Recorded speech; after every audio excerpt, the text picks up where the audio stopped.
pull this. That's K6. I don't know. He's just confused. Yeah. I know. Okay, so that's where we're pulling this. Yeah, we're pulling that. Right. K6, G4. And we're going to ratify that this is what I read effective.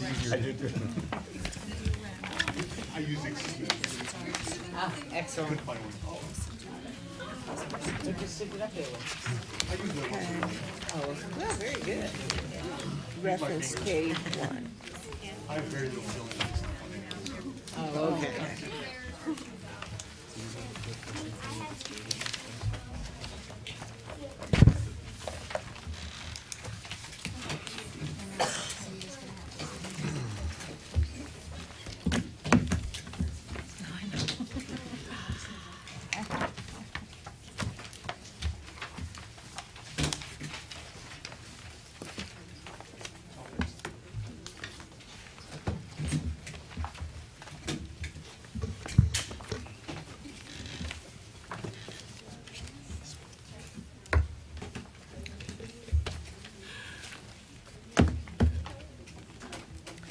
We will report out of closed session. Mr. Mohammed Islam. Thank you, President Gilbert. In closed session, the Board of Education accepted the administrative appointment of Thomas Halderson as Associate Superintendent of Personal Services, effective October 13, 2014. The roll call vote was 5-0. Board, I'd like to introduce Mr. Halderson is here. If you please invite him to shake hand and introduce yourself.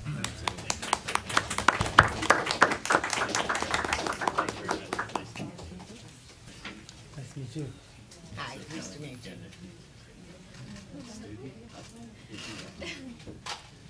Congratulations. Thank you very much. Yeah, me too. Welcome to Rialto. Thank you very much. Good to see you.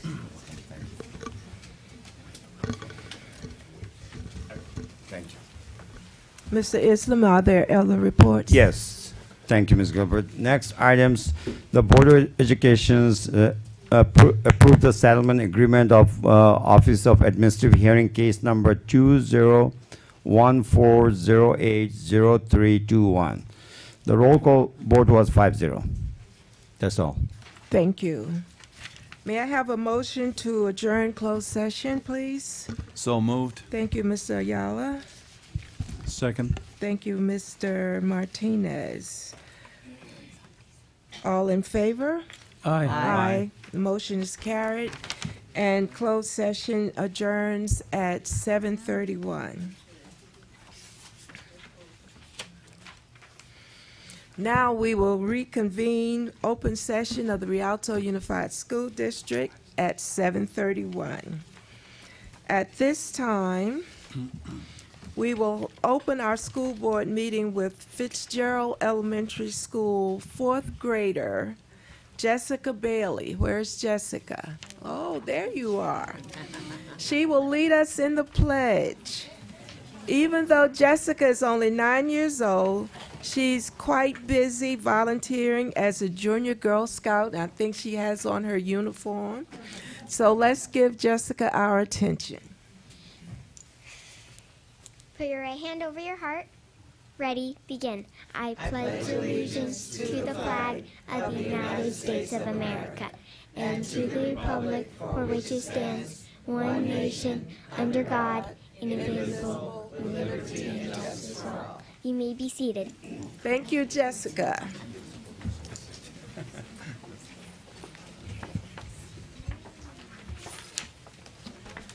Next, we will adopt the agenda.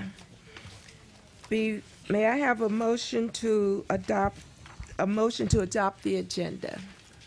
I'll make that motion, but I would like to amend it by pulling item K6. Okay, can I get a second first, please? Second. Thank you.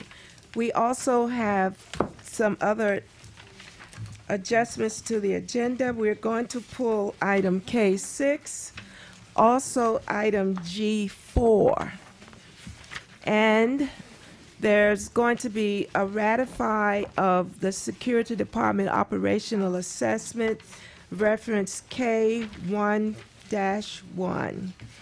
And the ratify agreement is outside for your, if you would like to pick it up. But it states that the effective date is September 24th for that agreement. So if you're interested in reading it, it's outside for you to pick up. Preferential vote by student board member. Aye. Board members. Aye. Aye. The agenda has been approved with the two pulls and a ratifying of one item, K1 through 1. So now we will go to presentations. And we always look forward to our student presentations. And Marisol is going to be in charge. You may proceed. Good evening, everyone. Our first speaker is from Carter High School, and it's Karen Bustamante.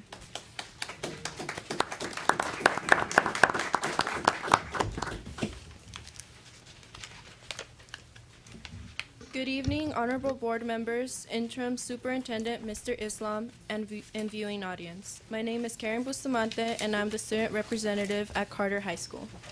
Carter High School has went off on a great start these past few months as all our students and faculties are getting into the Carter spirit this fall. On September 18th, we had our first college fair held at Carter High School. It was a very great experience for all of the students who attended. 3 of our students, Eric Avalos, Michael Vicente, and Vanessa Ramirez, all received scholarships from Benedict College of $72,000. Great job, guys. Keep up the great work. Did you hear about Carter's homecoming? Everyone's talking about what a blast they had last Saturday. No one wanted to miss out on our night in New Orleans homecoming. 627 students attended our homecoming this year. That's the most students we've had at homecoming. And did I mention about our homecoming game? Carter football took on Citrus Valley October 3rd and continued to defend the Den by beating them 44-3. Way to go, Carter Lions. Before I end my speech, I would like to thank the district board for this amazing DSAC polo shirt, and Miss Joffrey for the tour throughout the district board, and Mr. Harris for the treats today. Thank you for your time. Thank you.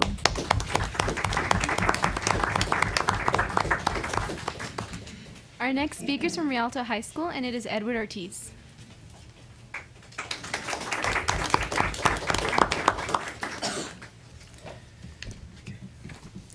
Good evening, Honorable Board of Education, Interim Superintendent Mr. Islam, and viewing audience. My name is Edward Ortiz, ASB Ambassador from Rialto High School, and I'm here to tell you all about the great things happening on our campus. First and foremost, tomorrow we'll be hosting our second annual Take Your Parent to School Day. We have many events planned for our parents and guardians to show what an amazing place Rialto High School truly is. Just in case you guys don't remember, homecoming is just 1 week away.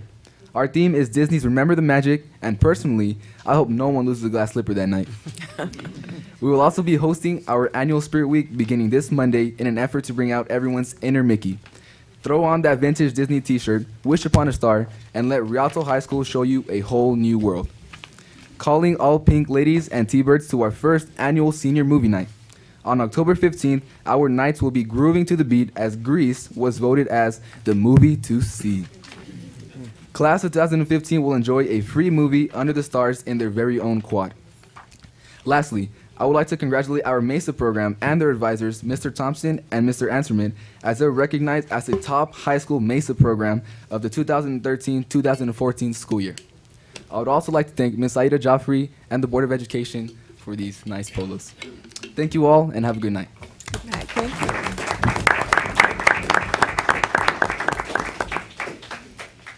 Our next speaker is Janae Wilson from Eisenhower High School.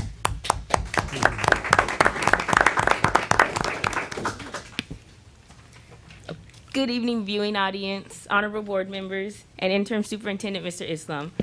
I'm Janae Wilson, ASB president at Eisenhower High School. I'd like to begin by thanking you for the DSAC shirts, and thank you, Ms. Joffrey, for the tour of the different offices today.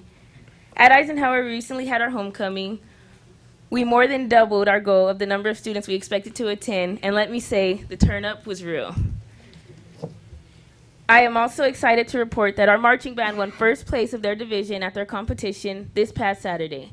In October, we are looking forward to visiting Scream Kingdom for high school night this Thursday, our first ever murder mystery dinner on the 23rd, and our fall festival on Halloween. All this is taking place while academics remains the Eagles' main focus. Our wonderful principal, Mr. Sparks, is making sure of this by having meetings with students personally to extend his support academically. Finally, I would like to invite the board to a breakfast we will be hosting on October 14th at 9 a.m. for both Ike and Carter's football team and cheerleading squads in order to prepare for the big game next Friday and by creating a good vibe. Thank you for your time and have a nice night. Thank you.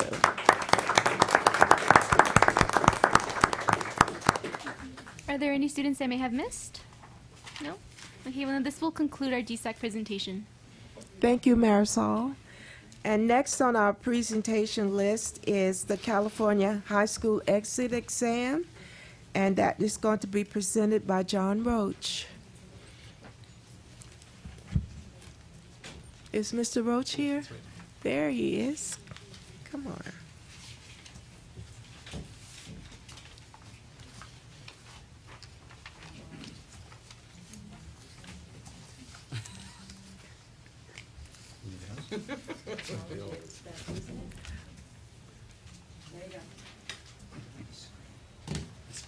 Screen. Screen down. No, we get it. Bless you.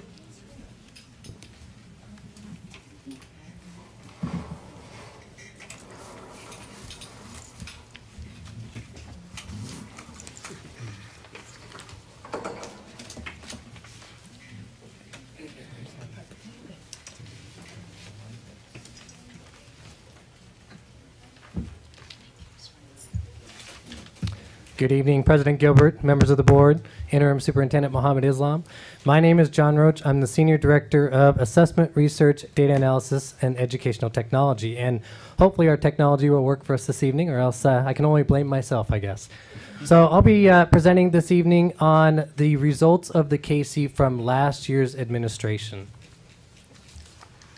So just for the viewing audience and for everyone's, so we're on the same page, the KC stands for the California High School Exit Exam.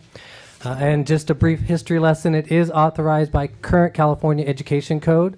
That was originally enacted back in 1999, and there are two parts. There's the language arts, English language arts, and the mathematics. And the important thing to remember about the KC is that it is aligned to the California state standards. And that's actually different than the Common Core state standards that we are now implementing in the classroom instruction. And just, it is important to remember that all students must satisfy the KC requirements, so that can be done either by obviously passing both the English language arts and the math, or other students can qualify for a waiver or an exemption. Okay, according to the California Department of Education, the primary purpose of the KC is to significantly improve student achievement in public schools and to ensure that students who graduate from public schools can demonstrate grade level competency in reading, writing, and mathematics.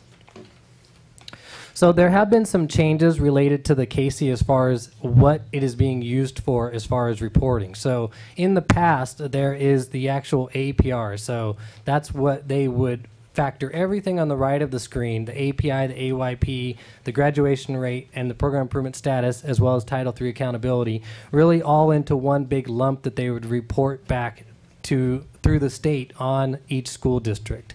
So there have been some changes because of legislation changes that now the API is currently being delayed on its report. The API, as you know, actually would have factored into the AYP, and that's where you see the difference of how they're calculating the KC, because there's no longer that API part. So now it's just being utilized directly into the AYP for the purpose of reporting for the federal government related to the high school performance. The other two areas that are also factored in is going to be our CAPA results, which is the alternate assessment. We do not have the results yet currently for that assessment.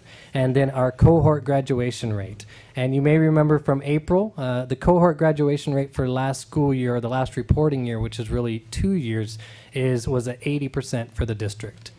Okay, the other factor that we're using for the KC is it is part of the metrics that we will be using to evaluate our performance on the LCAP.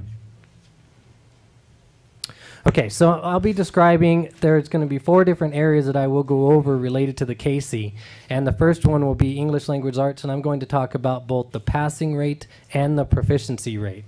So you can see on the screen that there's a breakdown for each of the high schools. Myler has an asterisk because of the small number of students each year that take the KC at Myler, and so they do not actually report those results because of the confidentiality for the students, because it's such a small number. You can see that we've maintained consistently around the 78 to 80% range. We did have a 1% decrease this last year overall as a district in the passing rate for the KC. Passing is a score of 350 or higher on the assessment, and that 1% difference, when I looked at the actual number of students, it breaks down to approximately 30 students makes up that percentage. So when you're trying to associate a percent with a number, that's what it ends up being. So then compared to that is the proficiency rate. So a proficiency rate is when students score 380 or higher on the assessment. So you can see here that as a district we actually showed an increase by 1%. So while we showed overall decrease of the students number that passed by roughly 30 students, we actually increased the number of students that were proficient. And as I get to near the end of the presentation, I'll show you how those two numbers really play into each other. Okay? The second part of it is the math results. So again, there's 2 criteria. There's the passing rate. So you can see here that we, as a district, maintained at 83% for our passing rate. And so there was really no difference actually in the number of students that passed in the mathematics portions of the KC. And then one thing to point out, I'm going to go back just a slide to show the comparison as well in English. We are still below the county and the state averages when it comes to English. But if I move back forward, you'll see that we are now equal with the county, but yet still behind for the state as far as the averages on that performance rating. So then in math, for the proficient, again, that is the 380 or higher. You can see as a district, we did show a 2% growth overall in the number of students that are proficient. So if we're maintaining the passing rate and increasing the proficiency rate, that actually means that more of our students were performing at a higher rate in the area of math. And here you can see in the proficiency rates, we're still below both the county and the state average when it comes to the proficiency rate for math. So I wanted to give you some trend data. I know a lot of times when numbers are put up there, it's hard to put it into the big picture. So there are 4 different areas that I'm going to present, and I did not include other subgroups because when you look at the KC data, there's not a significant difference when broken out by ethnicity as compared to the 4 groups that are listed here. So I have all students, I have economically disadvantaged students, our English learners, and our special education students. So you can see the charts show you both the pass rate at the top and the proficiency rate on the bottom. And so when you put it into a 5-year trend, it's very evident that our socioeconomic status or economically disadvantaged students, there is not a significant difference between their performance on the KC as compared to all students. So economic status is not really a factor for passing the KC in our district. However, it is very evident that both English learners and our special education students, there is a gap. This is English, both passed and proficient, and the gap is less when you get to math. So you can see when looking at the same 2 areas in mathematics, there's a less of a gap, especially for English learners, in the passing rate, and there is still a gap, and it's showing that there has been a decline in the English learner population passing the KC or scoring proficient on the KC. So one of the questions that was asked to me is, what does that again mean for numbers? And one thing to realize is that our English learner population, the numbers have actually decreased. We've shown over a 30% decrease. It's basically 154 students since 2010 through 2014. So there's less students being tested, and yet of those students, there are actually less students scoring proficient on that exam. So that's an issue that the Educational Services Division is aware of and is definitely making plans to address. Okay, so the overall trends, really in conclusion, is to point out that when I talk about the passing versus the proficiency rate, they really are combined. Sometimes as I start talking, they almost feel like separate. So I included this graphic to show you, overall, you can see the top is English. So we've really maintained, like I said, right around that 80% rate consistently. There was a slight decrease in 2012 in the proficiency rating, but math actually is much more positive because you can see that in the last 5 years, it's both increased overall in the passing rate and increased in the proficiency rate in math. And with that, I'll answer any questions that you may have. Okay, thank you very much for your time.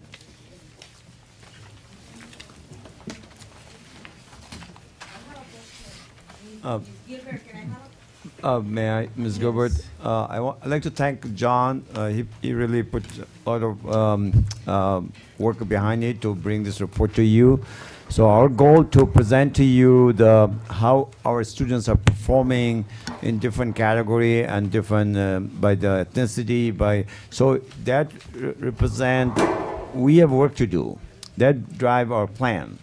The plan to how can you close that gap by different ethnicity, by different. So we have to focus on every category where the students need help to see that we're not below state, below the county. We need to be above the state, above the county. That's my goal. So as we bring the report to you, you know now that we are driving a plan, action plan to bring the data at later dates, where the improvements has been made and how we're getting there. So I thank John to put together support tonight. I know it's a lot of work behind it. I appreciate, but this is really meaningful to the board and to every one of us. So this is going to drive our plan. Thank you. Thank you, Mr. Roach. This is a report to the board. Did you have a question?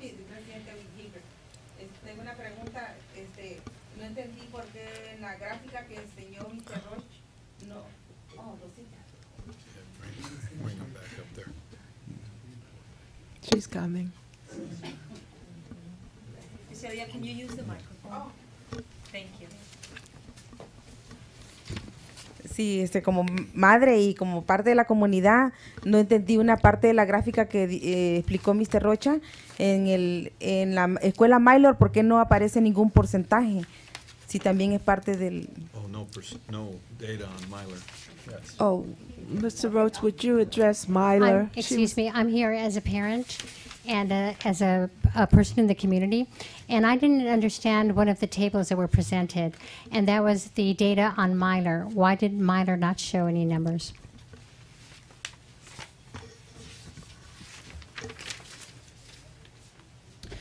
The main thing to remember related to Myler is it's such a small number. So we are not able to report that data. If you actually go on to the CDE website, the data is not reported. They'll tell you the number of students, and it's normally between 7 to 15 students each year. And when it's under a certain amount, they can't actually report how the students perform because it's very easy to put together, I know who those 7 students are, and then it breaks the confidentiality of the test for those particular students. There you go. That's reasonable. Very good. Thank you. Perdón, pero me preocupa porque no importa que sean 7, eso me da a entender como madre que si yo tuviera a mi hijo en Mylor, ¿no existe? Eso es lo que siento yo ahorita, con que no haya un porcentaje porque son muy pocos los estudiantes. That concerns me as a parent because if my child were a student at Myler and he took that exam, it would seem like he didn't matter? That's why she's asking. Yeah, I understand. But please explain again that the state doesn't. It's not statistically significant. It actually has nothing to do with the individual students. So individual students are offered the same opportunities to take the test, and they get the same report. Everything as if they were at any of our comprehensive high schools. It has to do with how the data is reported to the state. If it's under a certain number, they can't report it because if your student was one of the students there, and let's say that year they happen to only have 3 students take the Casey, Because again, this is based on only the 10th grade census KC. So there may be juniors and seniors that take the KC each year at different times at Myler. But again, depending on the number, they may or may not report that on the state website. And Myla has very few 10th graders too. Yeah, Myler typically has less than 15 10th graders each year. From memory, this last year there was only 7 students that were reported. Thank you. Thank you, You're welcome. Mr. Roach. I hope that helped you.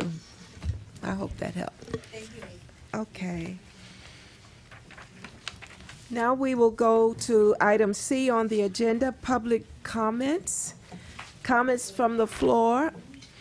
At this time, any person wishing to speak on an item that is not on the agenda will be granted 3 minutes to make a presentation.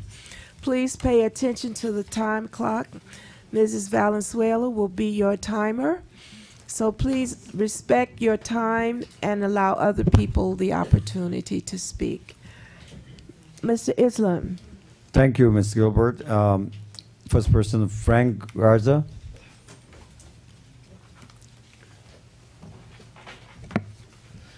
Madam President, members of the board, Interim Superintendent Islam, my name is Frank Garza. I'm here today as a counselor from Rialto High School, also as a liaison for the Kiwanis Club of Rialto that meets at Carol's. Not that I'm plugging in for them, but it meets at Carol's at 6 p.m. every third Tuesday of the month. And we have the special opportunity to present some awards every Tuesday to students from Rialto High School. And I am proud today to be here. This is an award that we didn't receive from the office of Josie Gonzalez, Supervisor, 5th District, which I'm a commissioner of and also representing her here tonight. And I wanted to bring up Mr. Martinez, who's a member of Kiwanis, and help me present an award from the Board of Supervisors to one special individual that's here. And I'll let Mr. Martinez kind of introduce her. Mr. Garza. Yes, sir. And this is a real treat, and it should be a real treat not only for the board but for the community. Certificate of recognition presented to Marisol Angulo, Student of the Month, Rialto High School. And that's why we're taking the time here. Marisol, you've got your other certificates, but here's one that came in. The different, please, quick picture in between us.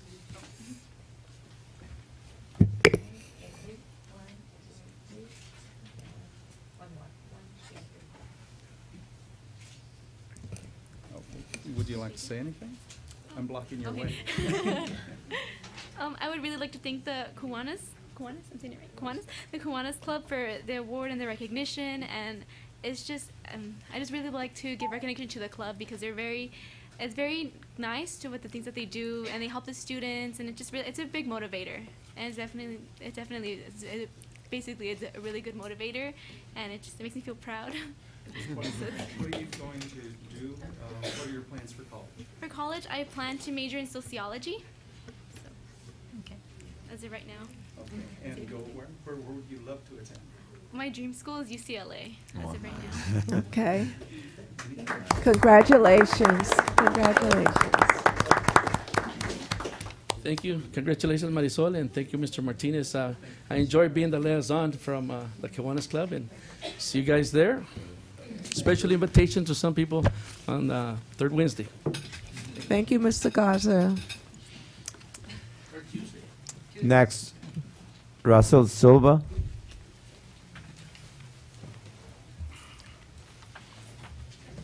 Good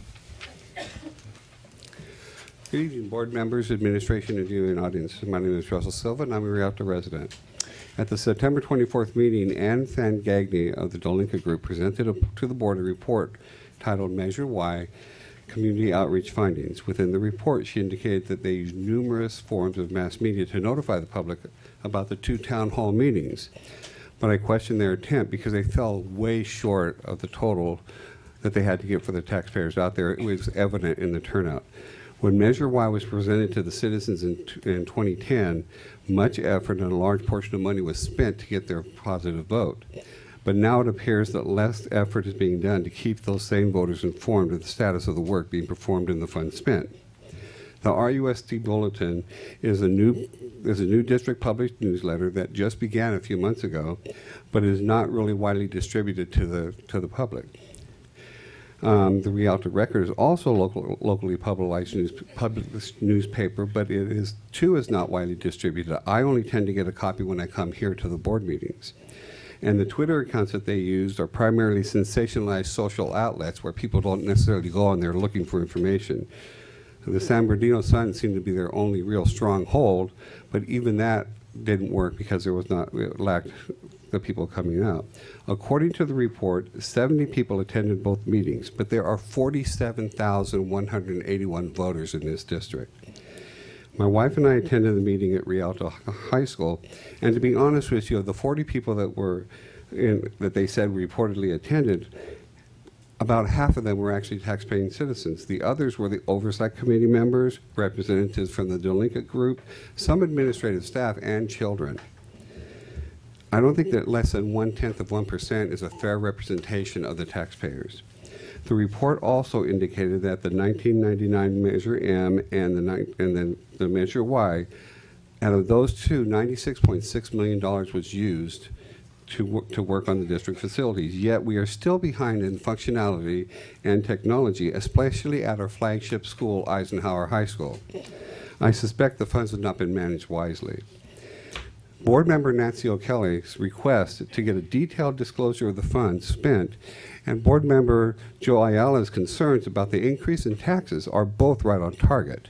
If the sale of the Series C bonds takes place and raises our taxes to an estimated 41.68 cents per $100,000 of assessed value, as taxpayers, we should be able to see the detail of all the money, all the funds being established, to make sure that they're prudently and intelligently spent for everything that's being done, especially at Eisenhower High School.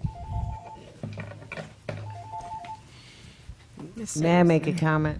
Yes. We did receive a Measure Y budget, but that wasn't what I had in mind. That was way too generic and not specific enough for us to really determine what the money has been spent on. I wanted a lot of different areas in that report, and what we got in our packet was way too broad. So I'd like to revisit that and get some more specific information. Sure, board, we can do this, and it's available, so I will go back and bring back to you more detail. I think we need to see in different categories how much money was spent, consultants, labor, building materials.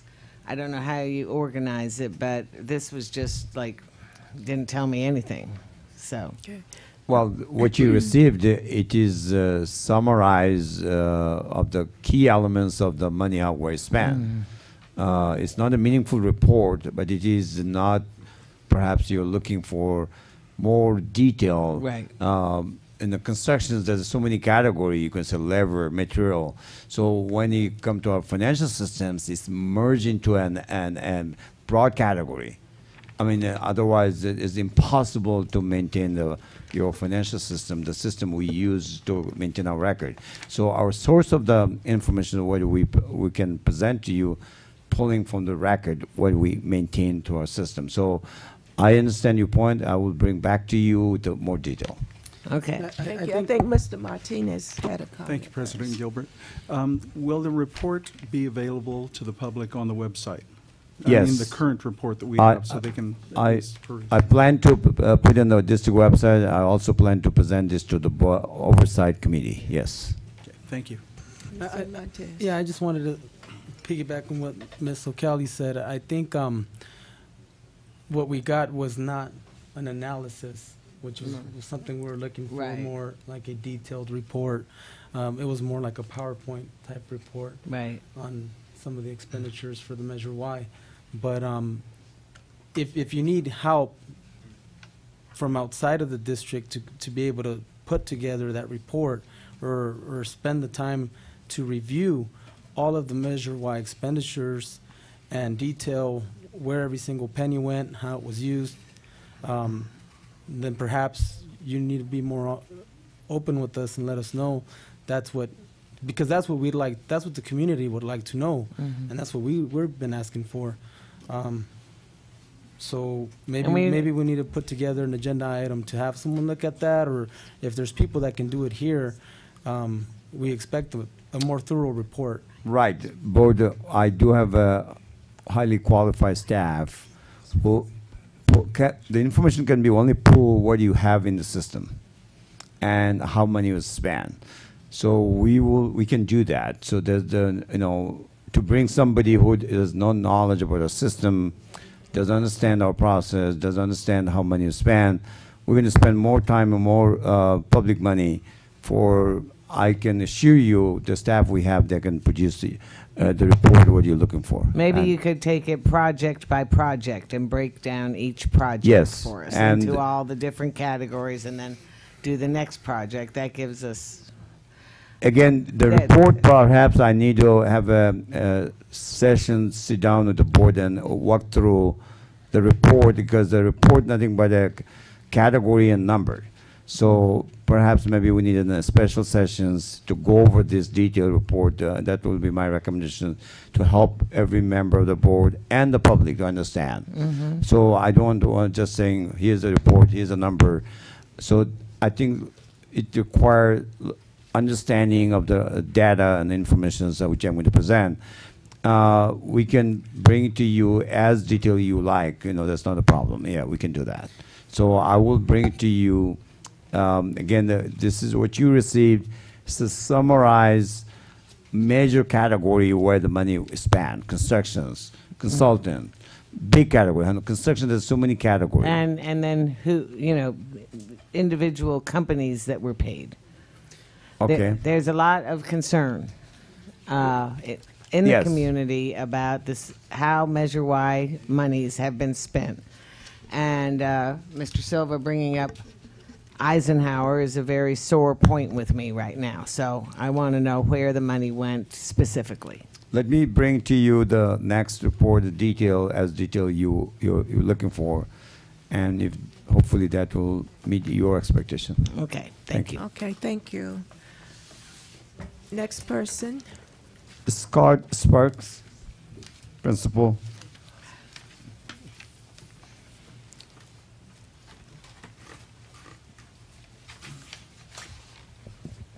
Good evening, Madam President, board members, Interim Superintendent Mohammed Islam. My name is Scott Sparks. I am the principal of Eisenhower High School. And like Janae Wilson, our DSAC representative, talked about, next week we are having a breakfast, a Eisenhower versus Carter football breakfast. It's our friendly rivalry that we like to keep friendly, but it is a rivalry and it's fun to have a competition. So we'd like to invite the board, Ms. Angulo, Ms. O'Kelly, Mr. Montez, Mr. Ayala, Mr. Gilbert, Miss Gilbert, I'm sorry, I totally apologize for that. I did that to Mr. Gordon too. At graduation, I called him Miss Gordon. Thank you for reminding us. Mr. Ayala, Mr. Ortiz, and also Mr. Islam. Thank you. Where is it going to be? It will be at Eisenhower High School. Okay. It will be on Tuesday, August. October. This is Mr. Ayala. You're still trying to confuse I'm still trying to get you Here we go. We're doing good. October what now? 14th? It's October 14th. Okay, At what thank time? you. It's in our invitation, I'm sure. It will be October 14th at 9 a.m. At Eisenhower High School in the cafeteria. And it will be both football teams enjoying a meal before the game, which is actually on Friday at 7 o'clock at Eisenhower at Ronnie Lott Stadium. So we actually would like you to come to that as well. and Thank you. support us. Thank you for the invitation. Yes, ma'am. I'd like to inform you that Ronnie Lott was on TV about 2 weeks ago on one of the sports channels, and he was talking about his years, and he said his years that he spent at Eisenhower High School were the happiest years of his life. Oh, wow. Thank you. Thank you. Mr. Islam. Next, Celia Zalia. Finally, Zelaya. Okay, I'm getting better.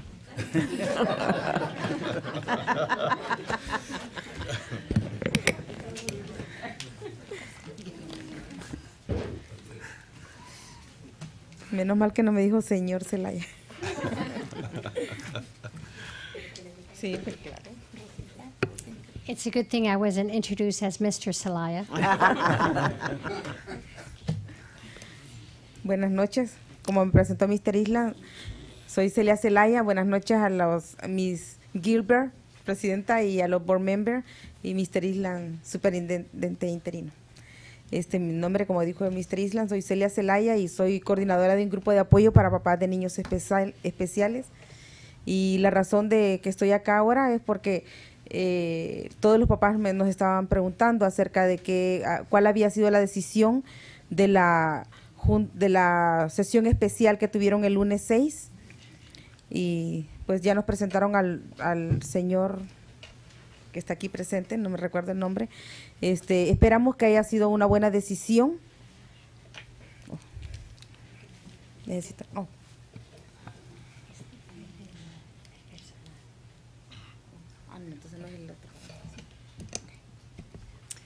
Good evening. My name is Celia Celaya. I'm the coordinator for a group of parents with children with special needs. Good evening to the members of the board and Interim Superintendent Mr. Islam and President Gilbert. A couple of parents have asked me what the results were of the meeting that took place. ¿Hasta cuándo? ¿Hasta dónde? In the special session that took place on Monday. Esperamos que haya sido una buena decisión que beneficie a nuestros estudiantes y que no se tenga que estar gastando dinero innecesariamente mientras nuestros niños carecen de servicios.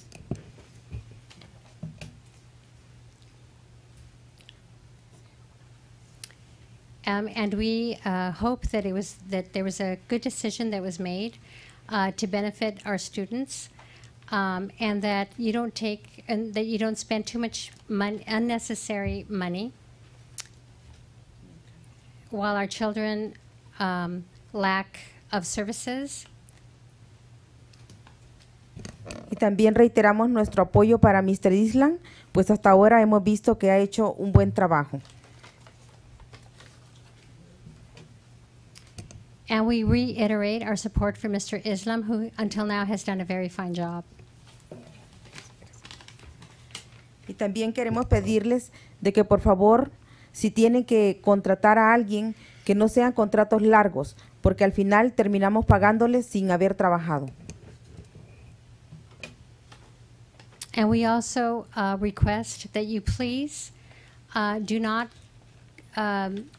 contract somebody for long periods of time, because in the end, we pay them for work that they didn't do. También tenemos una preocupación, todos los padres, con respecto a la noticia que escuchamos ayer referente a un maestro de la escuela J.Hugh, y pedimos a la mesa directiva de que por favor les hagan pruebas de drogas a los maestros por la seguridad de nuestros niños.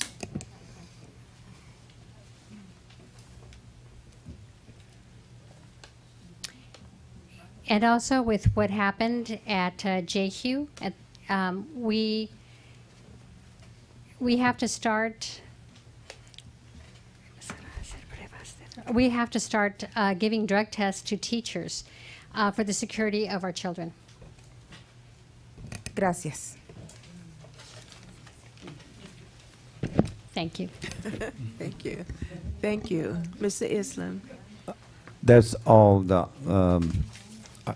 on the item not on the agenda. All right, then we will go to items on the agenda. Are You're there correct. Yes, you may go ahead. Thank you, Ms. Gilbert. The first person, Russell Silva.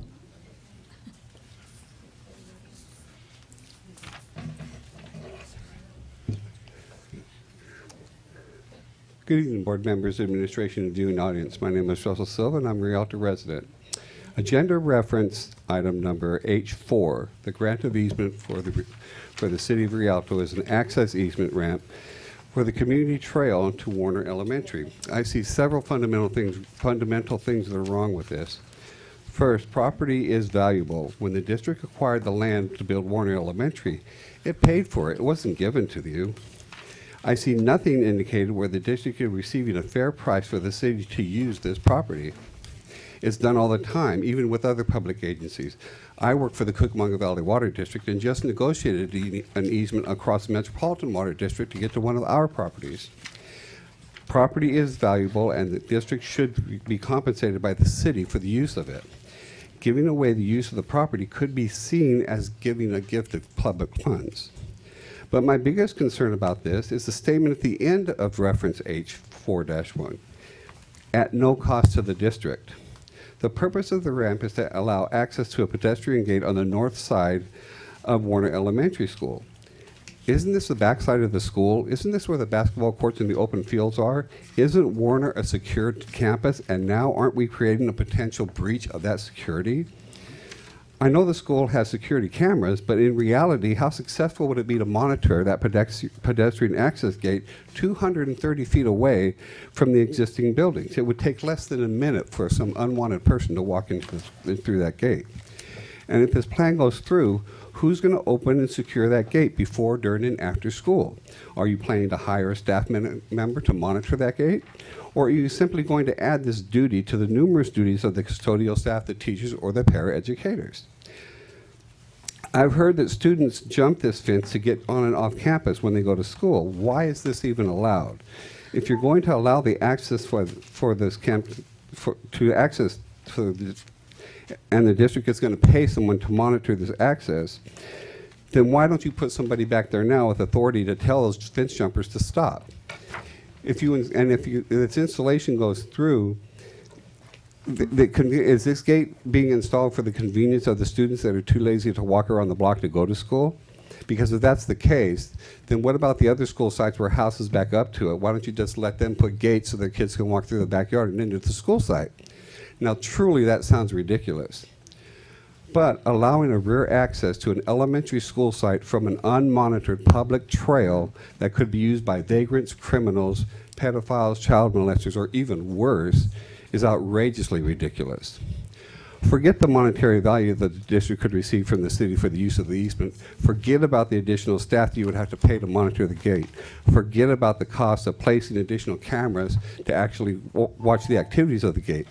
Allowing access from an unmonitored public community trail to the rear part of an elementary school could eventually lead to the loss or the cost of a human life. Thank you. Thank you. Is that it? Two more. Two more? Next person, Ron Fletcher.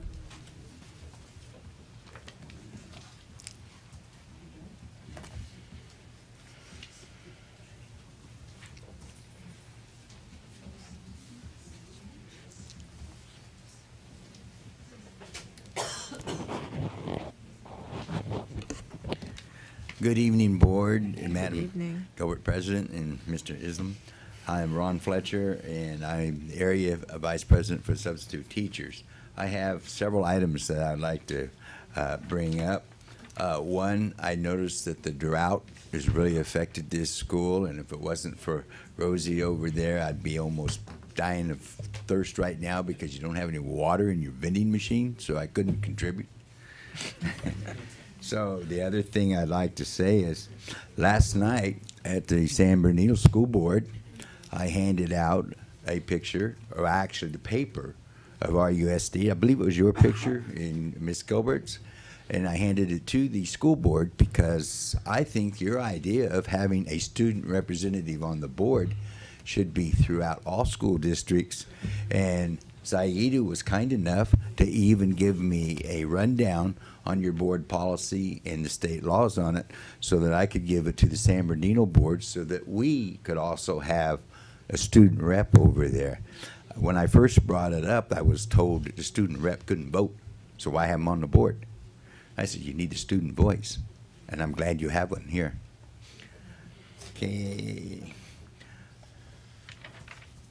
Before I go on to something else, I just want to say that you have hired Tom Halderson away from San Bernardino, and if you keep, hiring people like that, I'm going to have to start subbing in Rialto because you've hired good people from San Bernardino, and it's their loss, your gain. And I'm very happy to see that he's going to be able to fulfill a idea for a career that he has had, and you won't be sorry for it.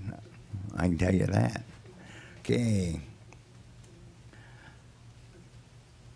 One thing, oh boy, I'm going to go over it. Anyway, one thing I want is, a while ago I asked you to put on your agenda the thing for the stakeholders, the unions, so that they could come up and be free to talk, because trying to get here by 6:45 to be able to get your name in, sometimes it doesn't work too well. So I'd really like to have you guys put that back on so that when you could call before you have public comment, and they'd be able to tell you and share with you a few things. I know that when you tried it, sometimes it wasn't good news you were hearing, but I think it has to be said. You have to have it to have everybody feel like they're a part of the district. Bad news I have for you is on the 23rd of September, I was elected to 3 more years as the area vice president, so I'll be around to bother you people. Thank you. Now I want to take a few moments to finish up with something here. I'm not going to be able to attend the dedication of the Palm Building to Curtis Winton. Now I met Curtis Winton when Miss Gilbert and I and a bunch of people went to Gettysburg, and I was his roommate.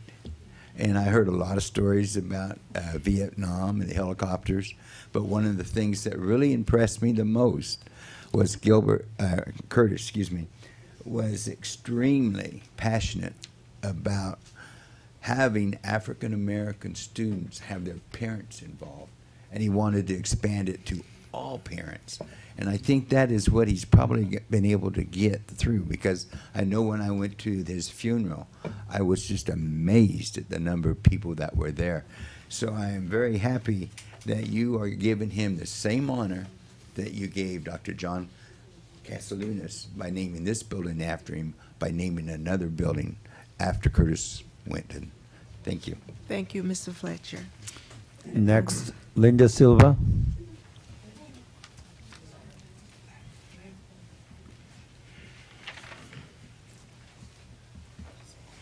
Good evening, board members and Mr. Islam. I just have a question, and it's regarding reference K 1.1. In the agenda, it initially presented to us that we were going to be asking the board for permission to spend $38,000 to be paid from the general fund to assess, I guess, the operations of our security department. And I'm puzzled by that to start with, because if we have to pay somebody to come in and tell us that the administration and the people that we have running a department aren't doing a good job, then we're failing somewhere. That's my first thought. My second thought on it was when I saw the paperwork in here that said that we had to ratify it. That means that we've already spent or agreed to spend $38,000 and the work is already done. So how did we, after everything that we've been going through, get a $38,000 contract out to do something that we should have already had people in-house be able to assess and run a department effectively? That why are we having to spend $38,000 more? That's my question, because it just does not make sense. And a ratify for $38,000, that means we did something without board approval for $38,000. That's disturbing to me as a resident and as an employee. Thank you. That's all. Thank you, Mr. Islam.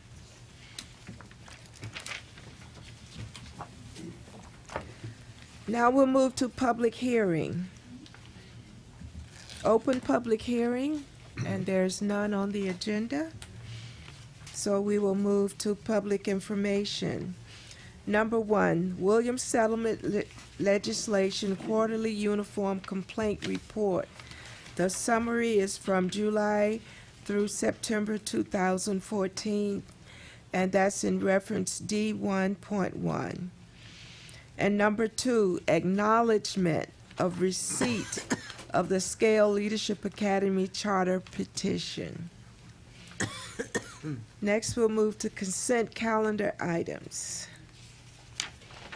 All items on the consent calendar will be will be acted upon in one motion unless pulled by Board of Education members or the interim superintendent for individual action. First, we need to approve consent items E through J. May I have a motion to approve consent items E through J, and then if there are any pulls, we will acknowledge it. I'll make the motion. Mr. Martinez, thank you. Second, can I get a second?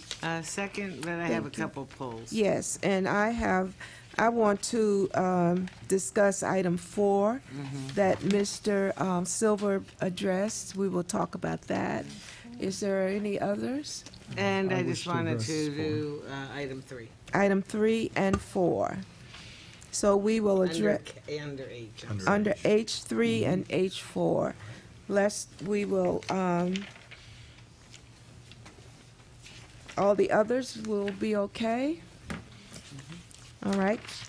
So preferential vote by student board members, and we're going to approve item 1. We'll improve E through H, 1, 2, and 5. And J. And J. Aye. All in favor? Aye. Board members, Aye. Aye. Okay, it's been moved and second that we will approve those items. And now, yes. On H6, you did not include that, and yet that was not pulled that I know of. I don't see H6. I'm sorry, G6. I was looking at the wrong item. I'm sorry. Is that a question? No. All right, so now we'll discuss item H3 first. Mrs. O'Kelly. Well, this kind of brings up something I've talked about before. The regularity of amending agreements and amending contracts that we seem to always be asked to do for additional cost. And I do not understand why these cannot be estimated and put into the original agreement. I don't think it's fiscally sound to approve a contract and then go back and approve additional money. The vendors or the people who are making the bids need to anticipate all costs and include them in their original proposal.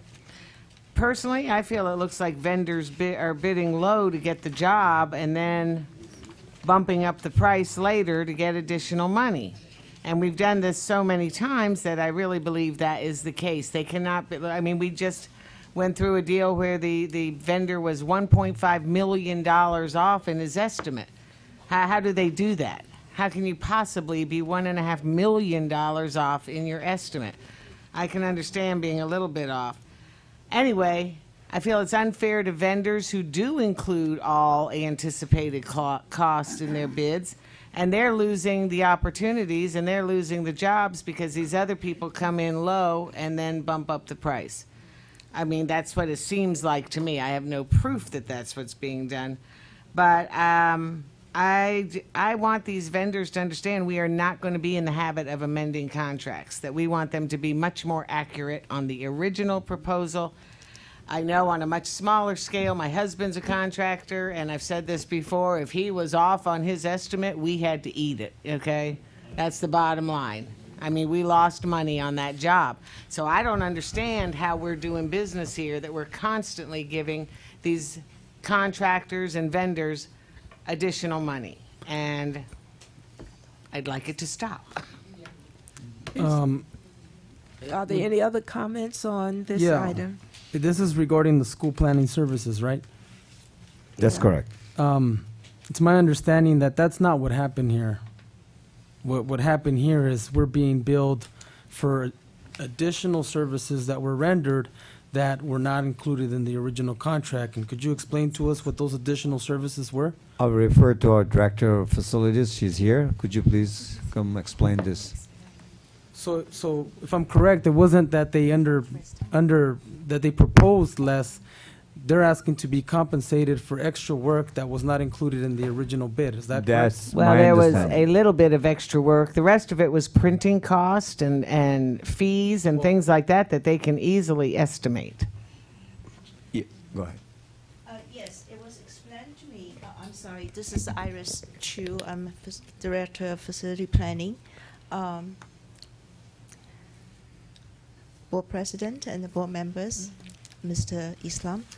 I'd like to give you my understanding of the situation that we had an agreement with the school planning services for several years. The last agreement was signed like more than 3 years ago. And that was a different agreement format. Now, since last year, the district has standardized the agreement format.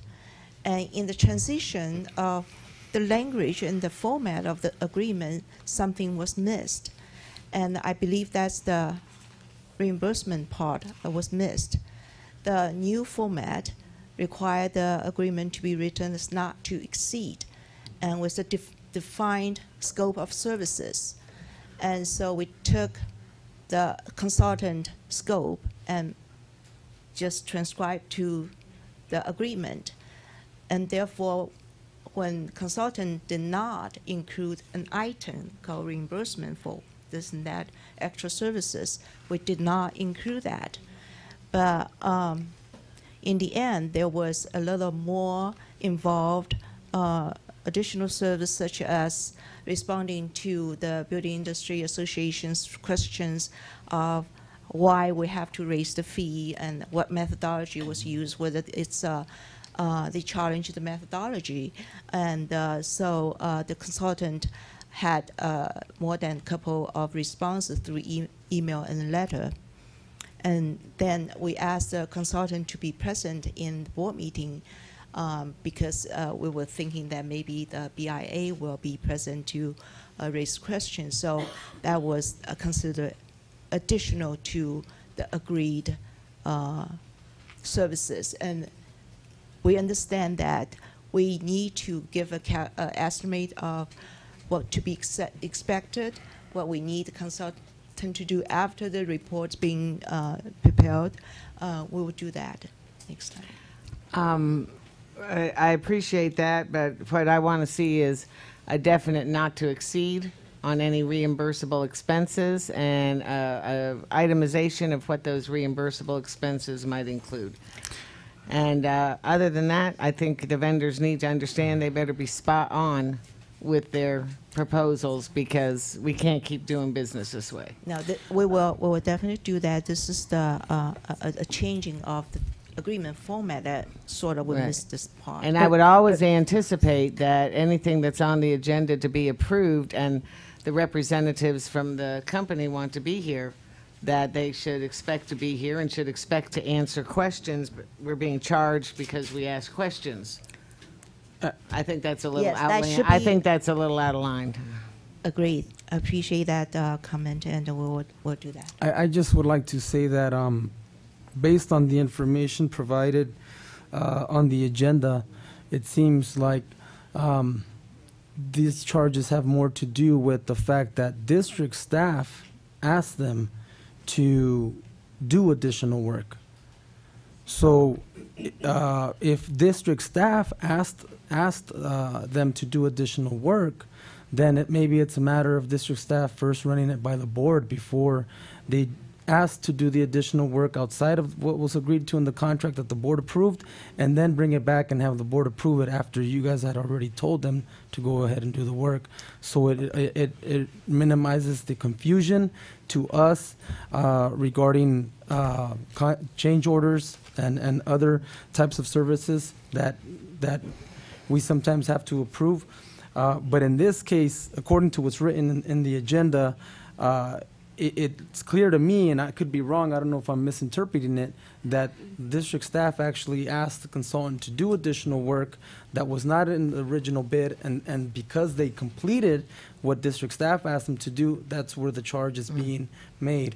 So I just would like to ask that before you proceed in doing that, run it by the board first. Like I said, I think it should be taken for granted if their company is to be approved by the board, that it should be included in their estimate that they're going to be at the board meeting and they will answer questions. And their printing fees and other things that are listed in this document, I mean, it's just logical. You come up with a number for everything. Cost of Board. doing business. Cost of doing business. Right. Thank you for your comment. My recommendation to pull it. I agree with you. If I'm the vendor, I should expect it to be at the board meeting. When I'm preparing a report, there should not be additional charges. I expect all the costs of doing business, Mr. Martinez, you're saying, printing. If they fail to respond on the proposal, they have to eat it. Right. I agree with you. So let's pull it. My recommendation is to pull it, and I will resolve this. Okay. And vendor need to understand this is not the old way doing business. Our business, if our format change, they need to learn our format. Right. Understand when they present the proposal, if any mistakes they made, this is their cost of doing business, not our cost. So Okay, I'd like to pull it. But that's fine, you can pull it, but I just want to make it clear that according to what the document says for our approval tonight, due to the need to defend the district's decision to increase developer fees, the consultant was asked to attend the public hearing held at the Rialto Unified Districts Board meeting July 16, 2014. The consultant was also asked to respond to public comments and explain the methodology and legality of the analysis in the reports during the 30-day public comment period.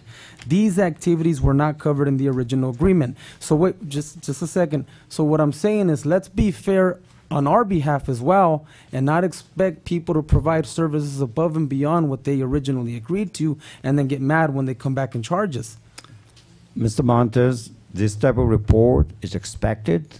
These firms are professional firms. They understand there's a 30 days window. The public comments, they need to respond because they're the one produce the report. We don't have that expertise. That's why we bring them as expertise. So what your point is, what I'm trying to clarify, it is not that we ask them to respond because it is expected because the report was prepared by them. But that's what this So says. I understand. I'm going off what this says. I'm reading, you're reading, same time I'm reading. I have a problem with that.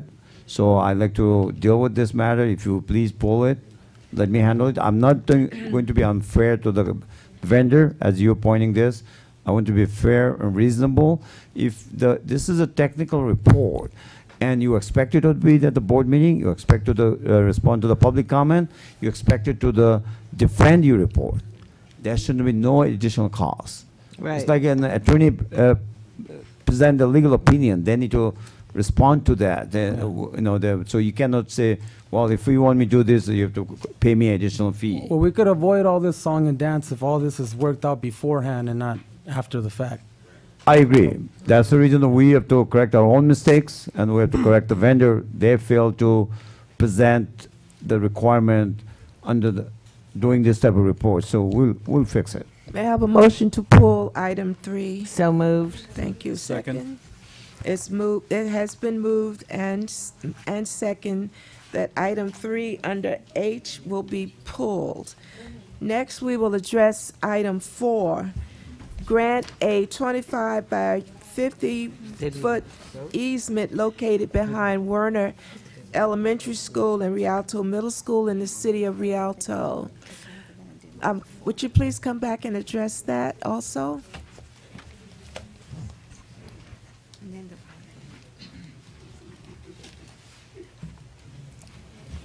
Madam Board President, board members, Mr. Islam, I'm Aris Chu. Again, I would like to take this opportunity to explain this grant of easement.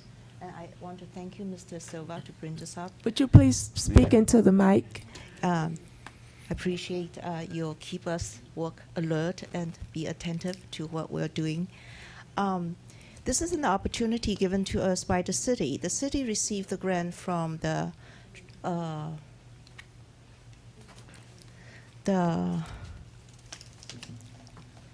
SEMBAG to improve the pedestrian walk environment in the city, and this Rialto to Trail project is start from Claremont and ends in Rialto along the abandoned railway behind Warner Elementary School and the Rialto Middle School.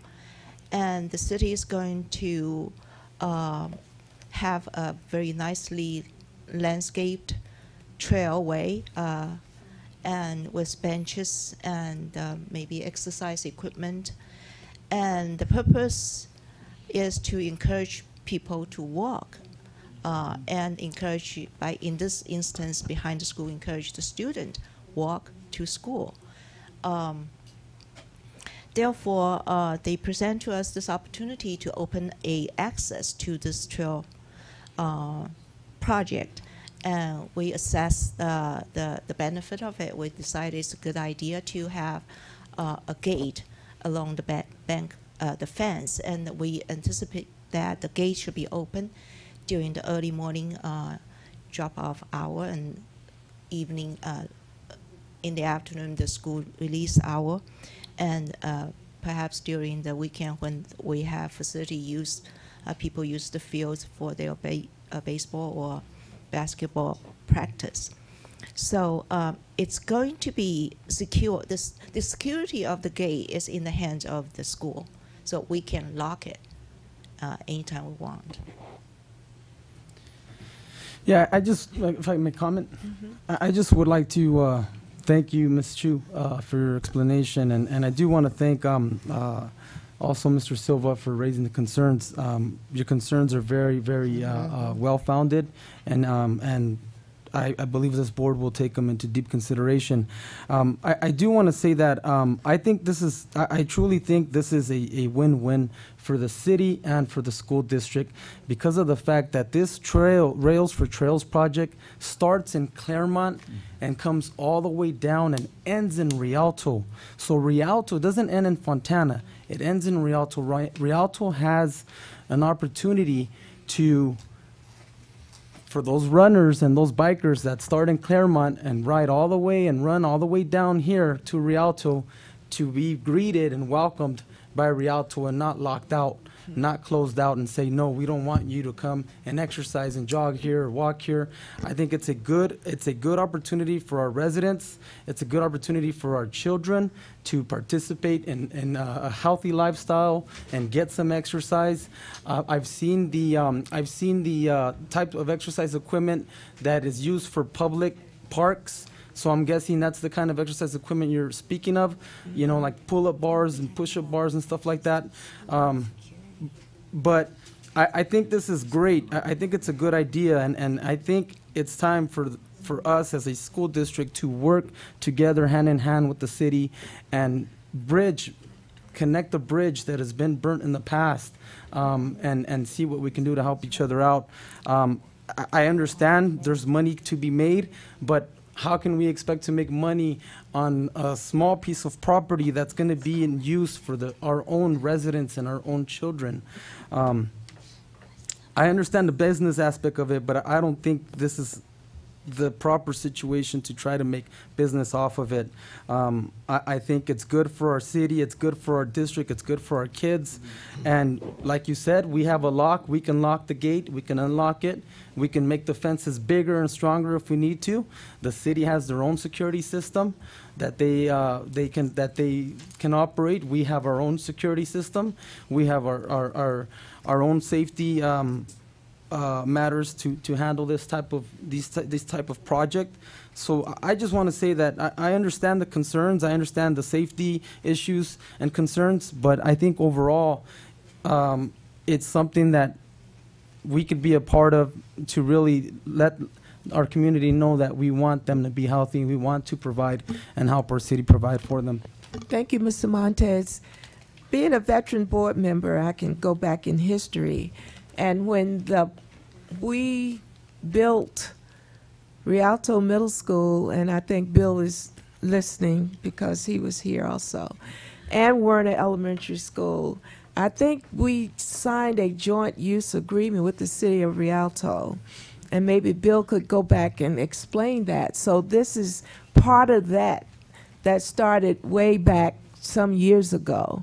And I'm looking forward to it because Fontana has already developed it Really there. nice one. And it's a beautiful trail. And like you, I would hate to see it stop and not come into Rialto. But we have already signed a joint use agreement to that land behind Rialto Middle School as well as the Werner Elementary School with the city of Rialto some eight or 9 years ago. Yes. Yeah, Bill, come up. Yes.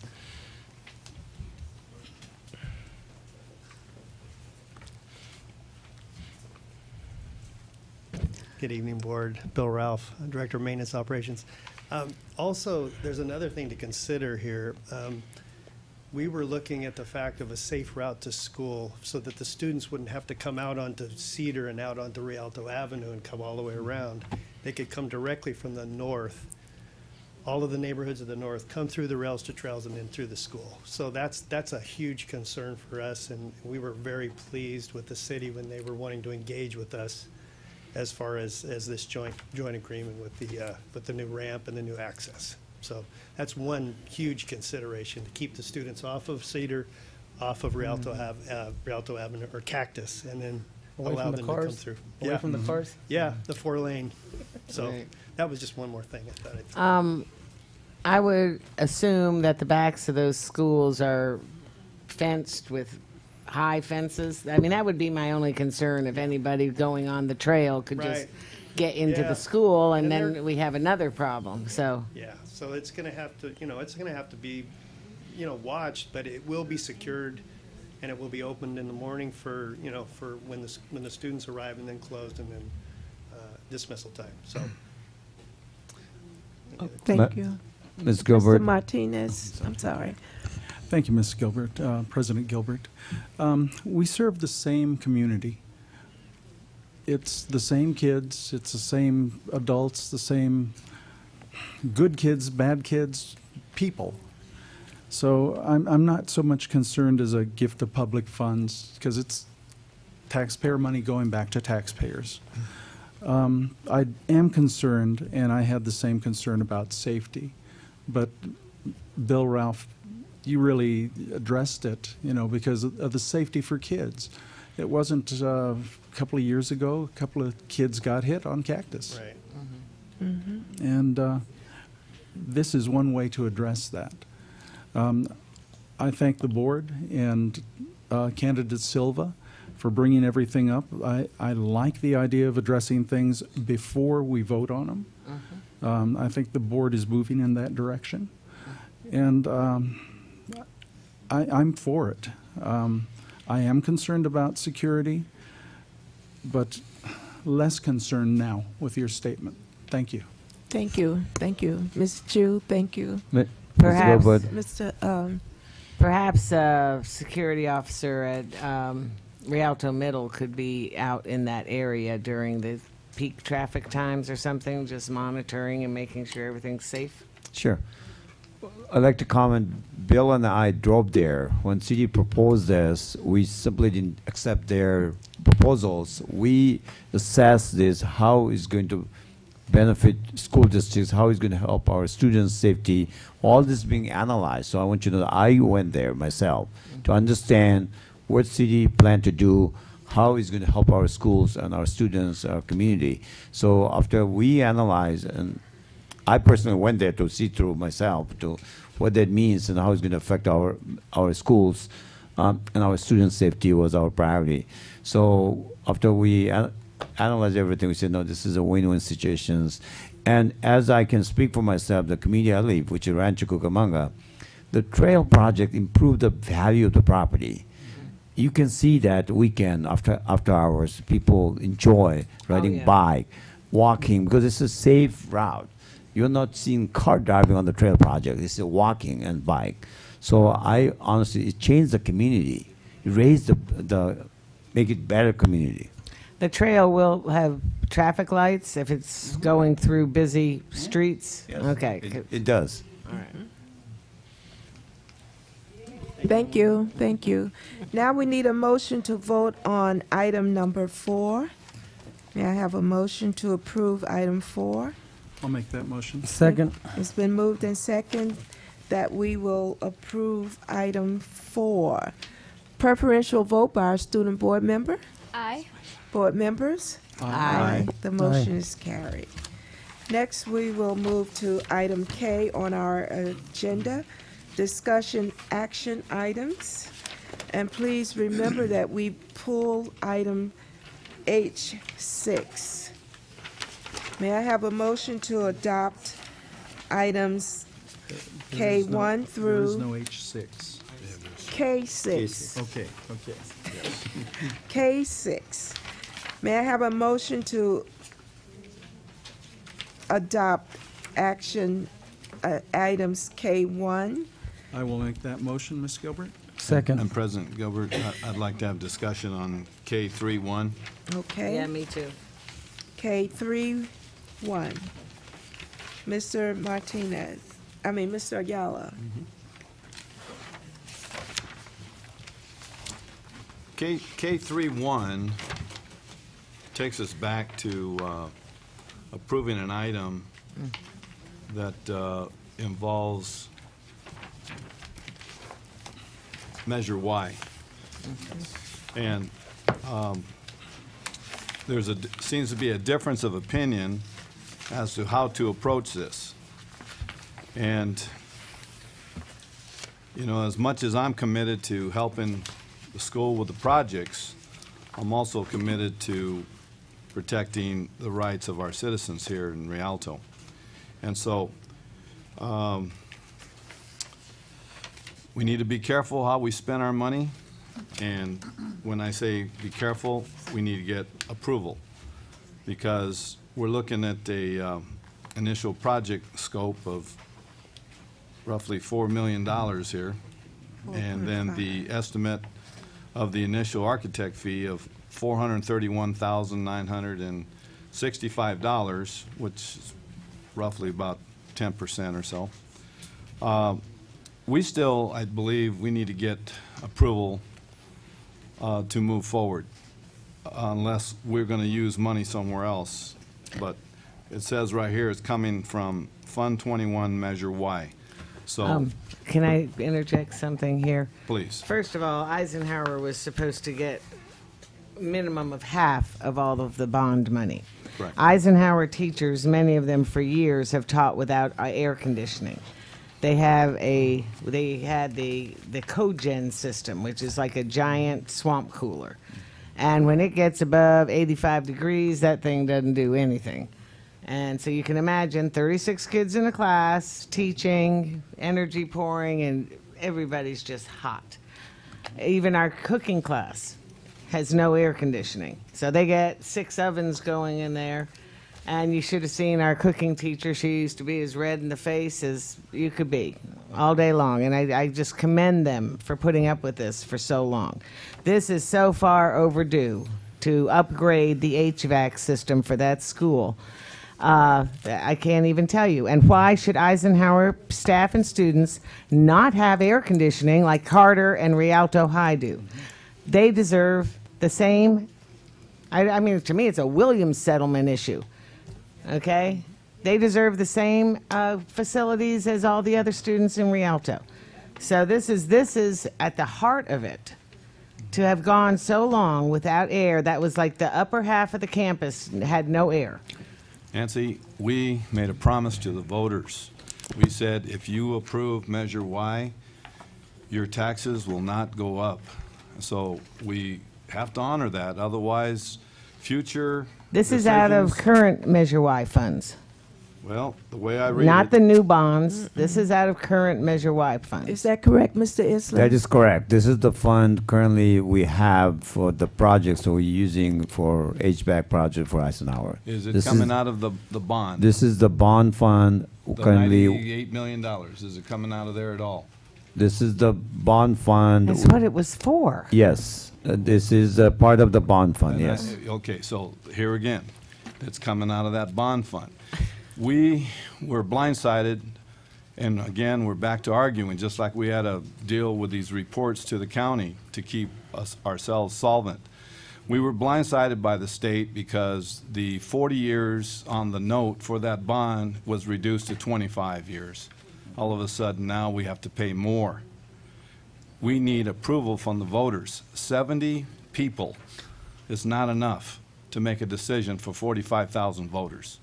May I clarify this, Ms. Gilbert, Yes. Mr. Ayala?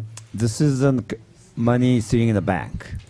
Right. This is not a bond, Mr. Ayala, you're referring to, we are planning to issue at a later date, which is a Series C. This is an existing fund. The money is for that project. The money is not, should be sitting in the bank and collecting interest. Are they So- paying $60 or are they paying $70 per $100,000 evaluation? That's And- my question. And they're paying the $70 as you receive the That's report. where I have a problem. But We you- agreed to 60. Right. And remember, $10, some people will light their cigars with it.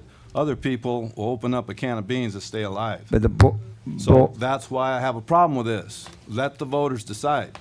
Well- Maybe I don't get it, but 60 and 70 is a $10 increase. That I have a problem with. But Measure Y is not coming back to for a It's vote. not on the ballot. It's not coming back to Let- be voted And on. we need to put it on the ballot.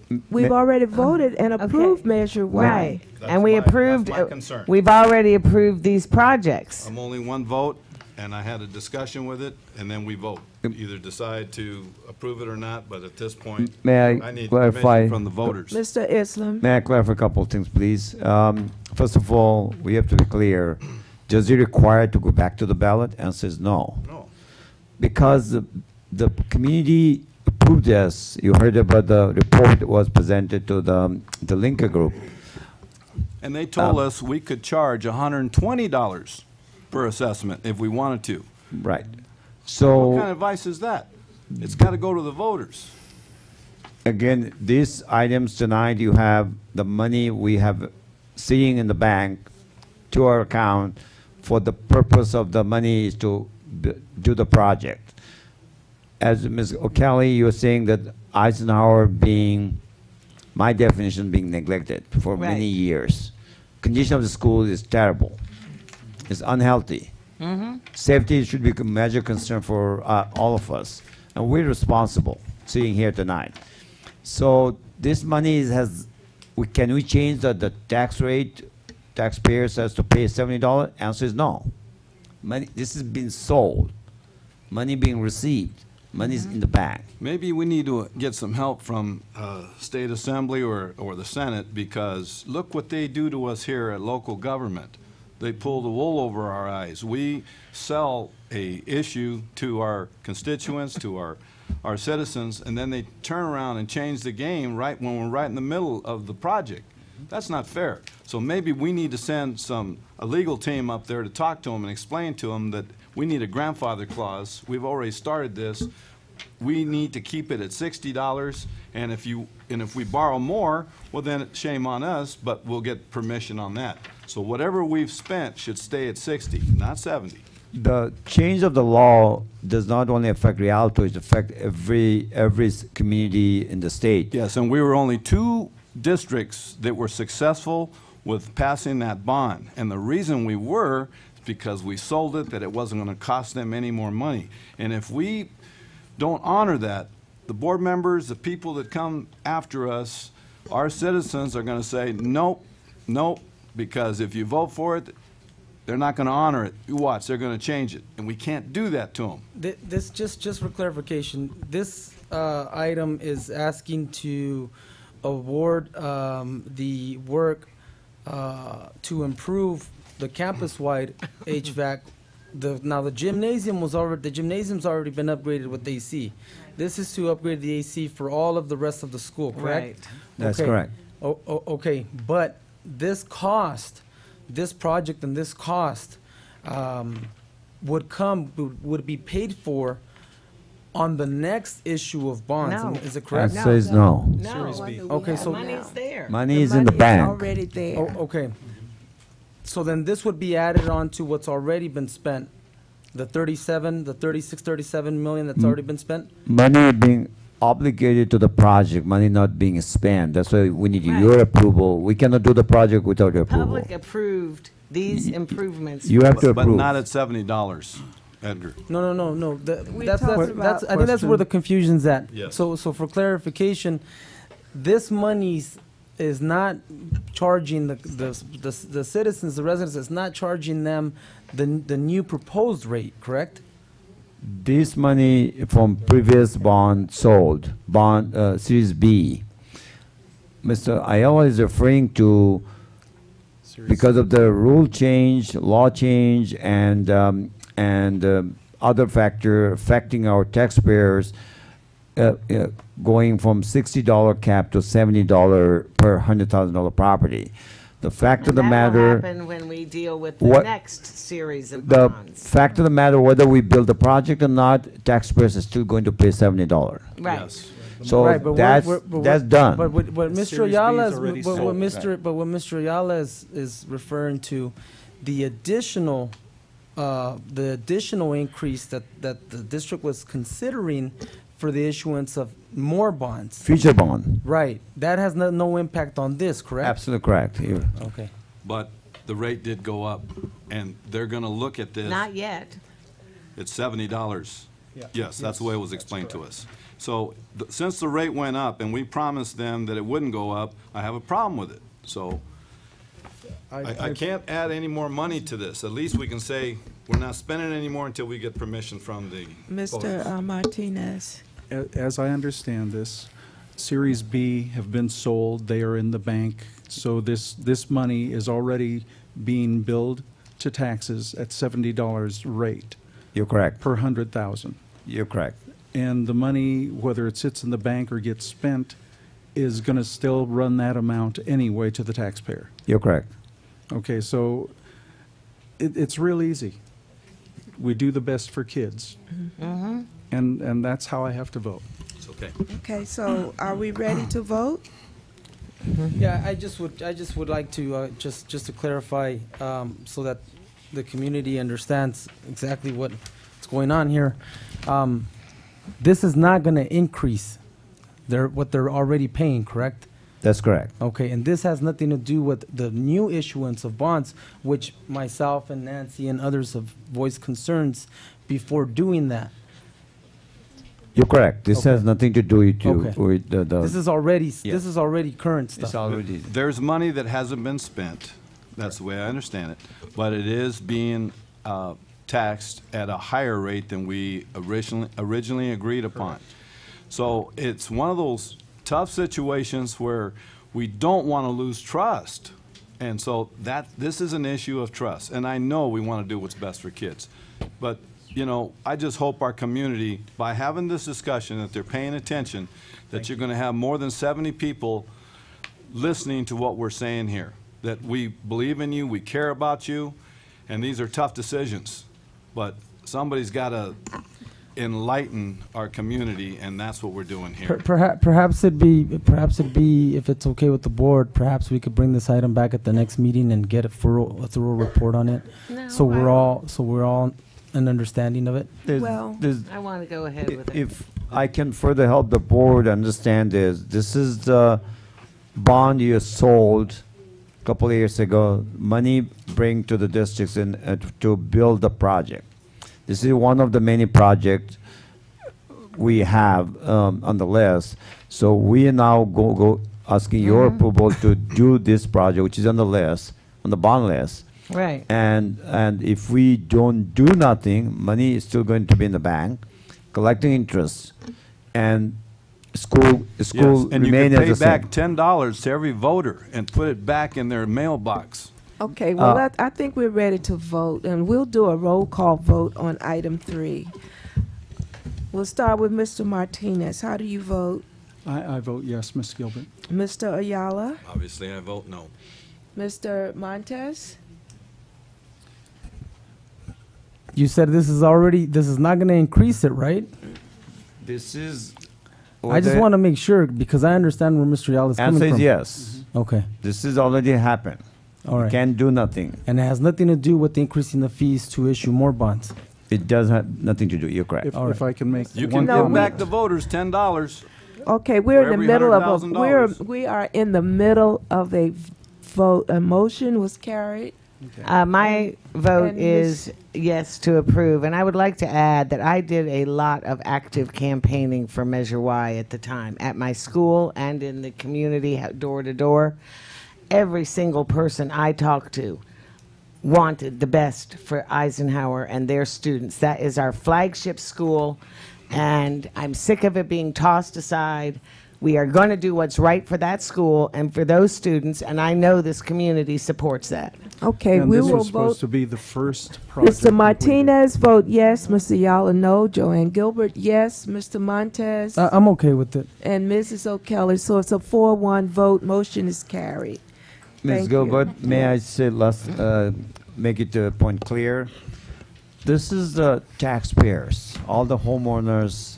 As you open your property tax, you'll see there's a school tax. Every homeowner, when you open it, we have no legal authority to return the money to anybody.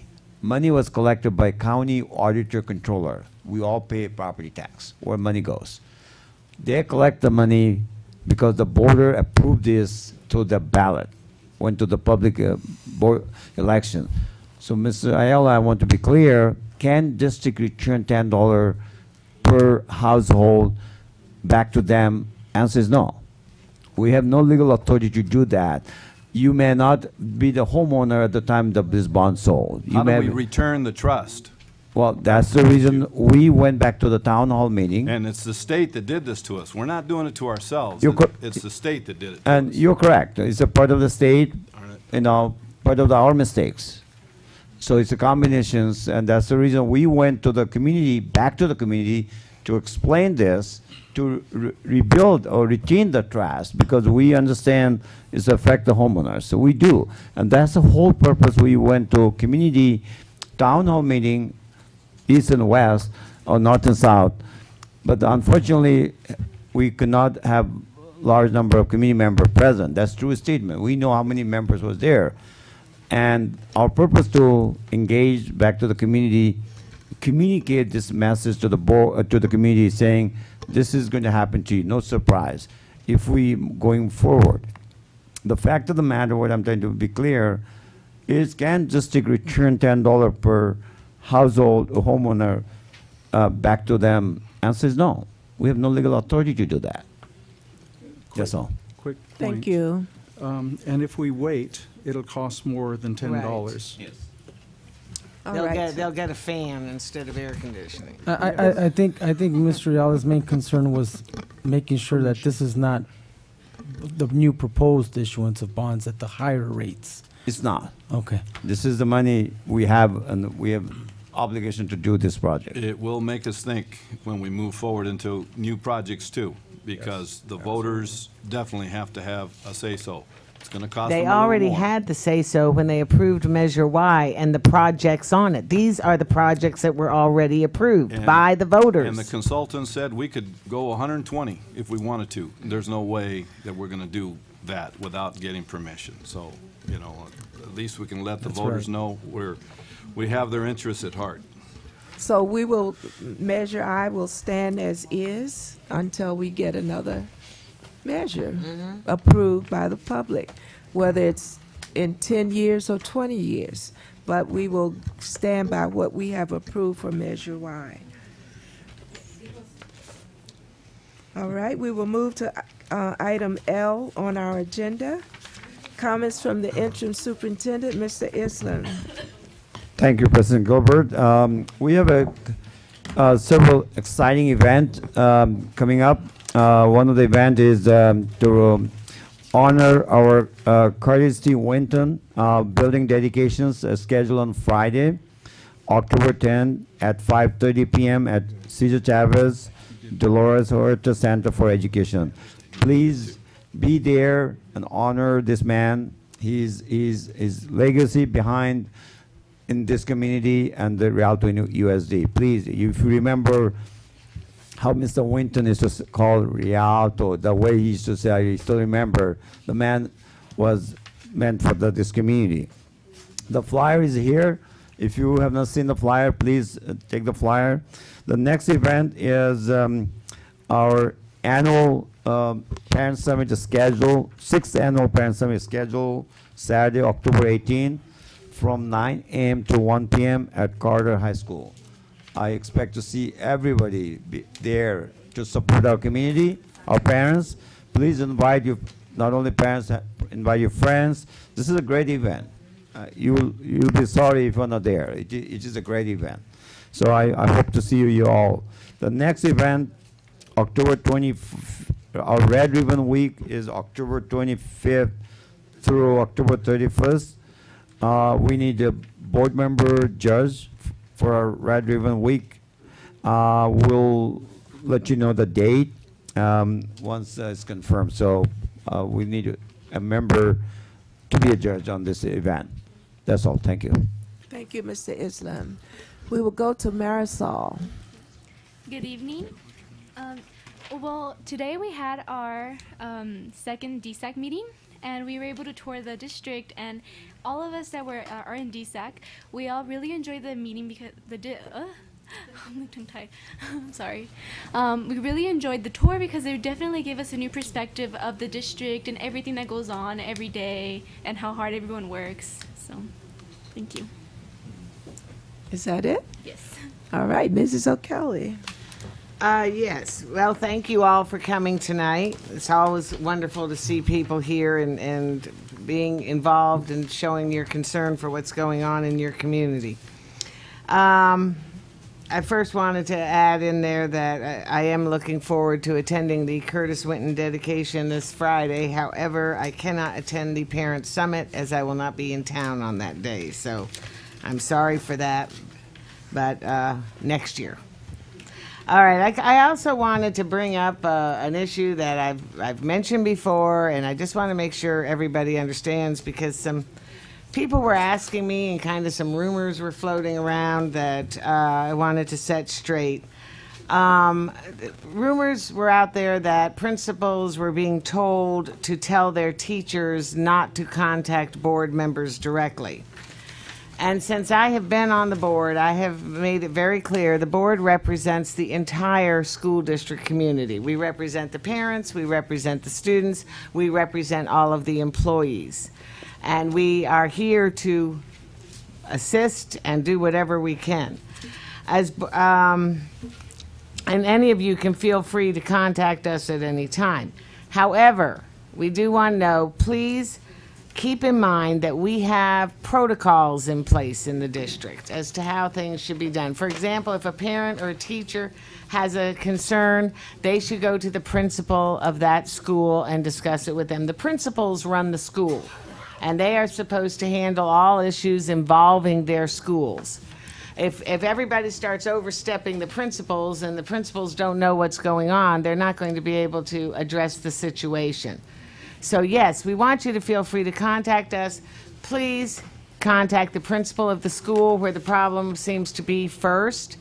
If you need further assistance, you can contact the superintendent's office, and you will be directed to someone you can talk to at this level. But that's a protocol. That doesn't mean don't call the board members or email us. We like to hear from you, and we want to support you, but we need you to follow the protocol whenever possible.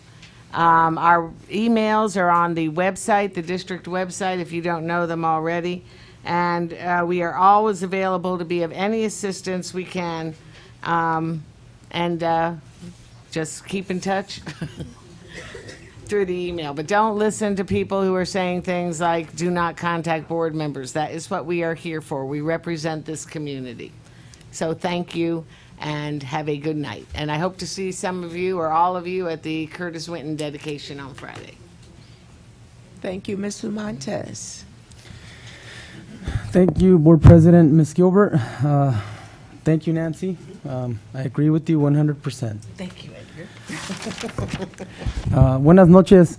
Buenas noches. Good evening, everybody. I've got a few issues I wanted to speak about. One of the things I wasn't planning on speaking on, but I will, just to be more transparent and let the community know where the district, the board is coming from regarding the assessment of our security department. Agenda item that was approved tonight unanimously by the board.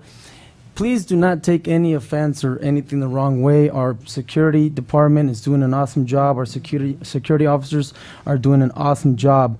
An assessment, an operational assessment of the department is needed every so many years. I don't know how long, when it was the last time this district has had an operational assessment of our safety and security department, but it's not for anyone from our safety or security department to take in a negative manner, or anyone in the community. If anything, this is a positive to make sure that we are operating our departments, especially the safety of the children, at the tip-top shape in the most best way that we can serve and protect our children.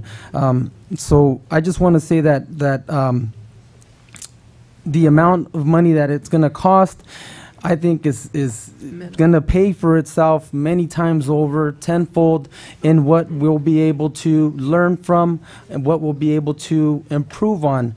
And like I said, we're very happy. We're all very happy with our safety and security performance. As a matter of fact, I believe we should be recognizing our safety and security soon, because we've recently had a safety concern just happened yesterday at one of our middle schools, which brings me to my next topic. And by the way, the security personnel that were involved, we want to thank Chief Gordon. We want to thank the security officers involved in yesterday's incident, in making sure that once they found out of a danger to the children, it was immediately taken care of. So thank you, Gordon, and make sure we want to thank the officers involved in that. As many of you know, there was an incident that happened yesterday at one of our middle schools involving an employee and some pretty, hazardous and dangerous situations for our children. I don't want to make a comment on the investigation, because of course it's an ongoing investigation. I can't. But I do want to assure the parents that the district is doing everything that we can to take measures. Our security personnel is doing everything they can to take measures to look out for this kinds of things and try to prevent it. So I just want to say that many parents called me concerned and upset. Particularly, a lot of people were upset that, given the facts that were reported in various news outlets and various news medias, given the facts that were allegedly given to police and the reports that were given to the social media, to media, all media outlets, if those facts are true, if it is true, this is my opinion, and I can only speak as a board member, as a parent, as a member of this community on my own behalf, and what I'm about to share has nothing to do and is not a consensus of the board. But I believe that if those facts are indeed true and the children were put in that type of a dangerous situation, I believe that we should abide by our board policy 4020, which is a zero tolerance policy for illicit drugs and alcohol.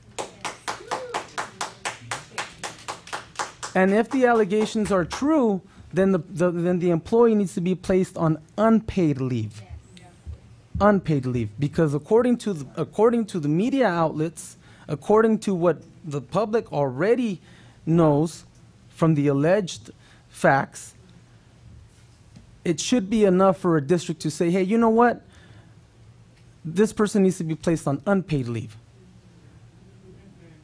If there was no facts, if there was nothing, if there was no evidence, if no one admitted to anything, then that's a different story. Someone just gets arrested. Hey, they have to find out.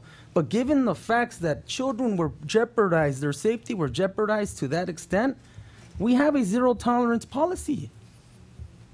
I don't feel comfortable with somebody being paid while they're at home knowing what we know or supposedly know.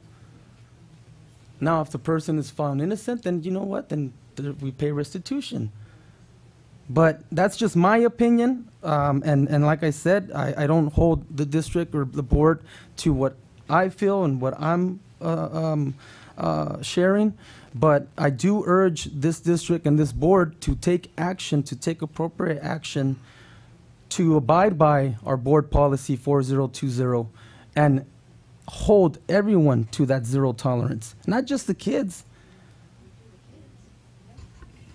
to the adults as well. So with that, I just want to thank again that our own employees found that there was something wrong. Our own employees took care of the situation, and they need to be commended for doing that, because nobody likes to bring down or take down your colleagues, your coworkers.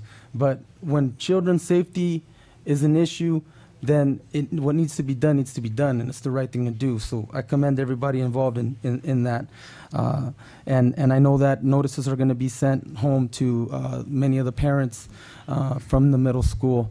And I only wish the best and hope that this person, if they indeed do need professional help, that they get the help that they need to recover from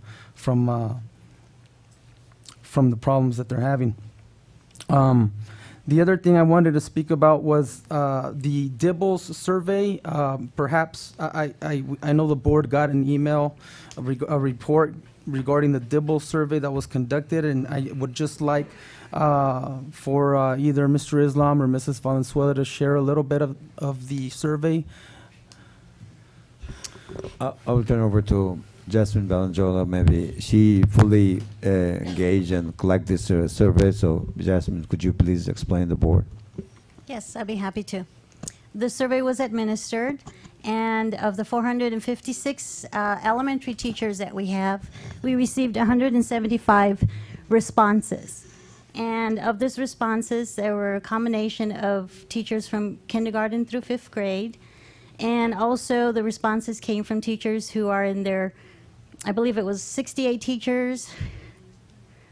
102 teachers were their first year implementing Dibbles, and all the other teachers were either second year or third year or more in implementing Dibbles. So the responses varied in various ways.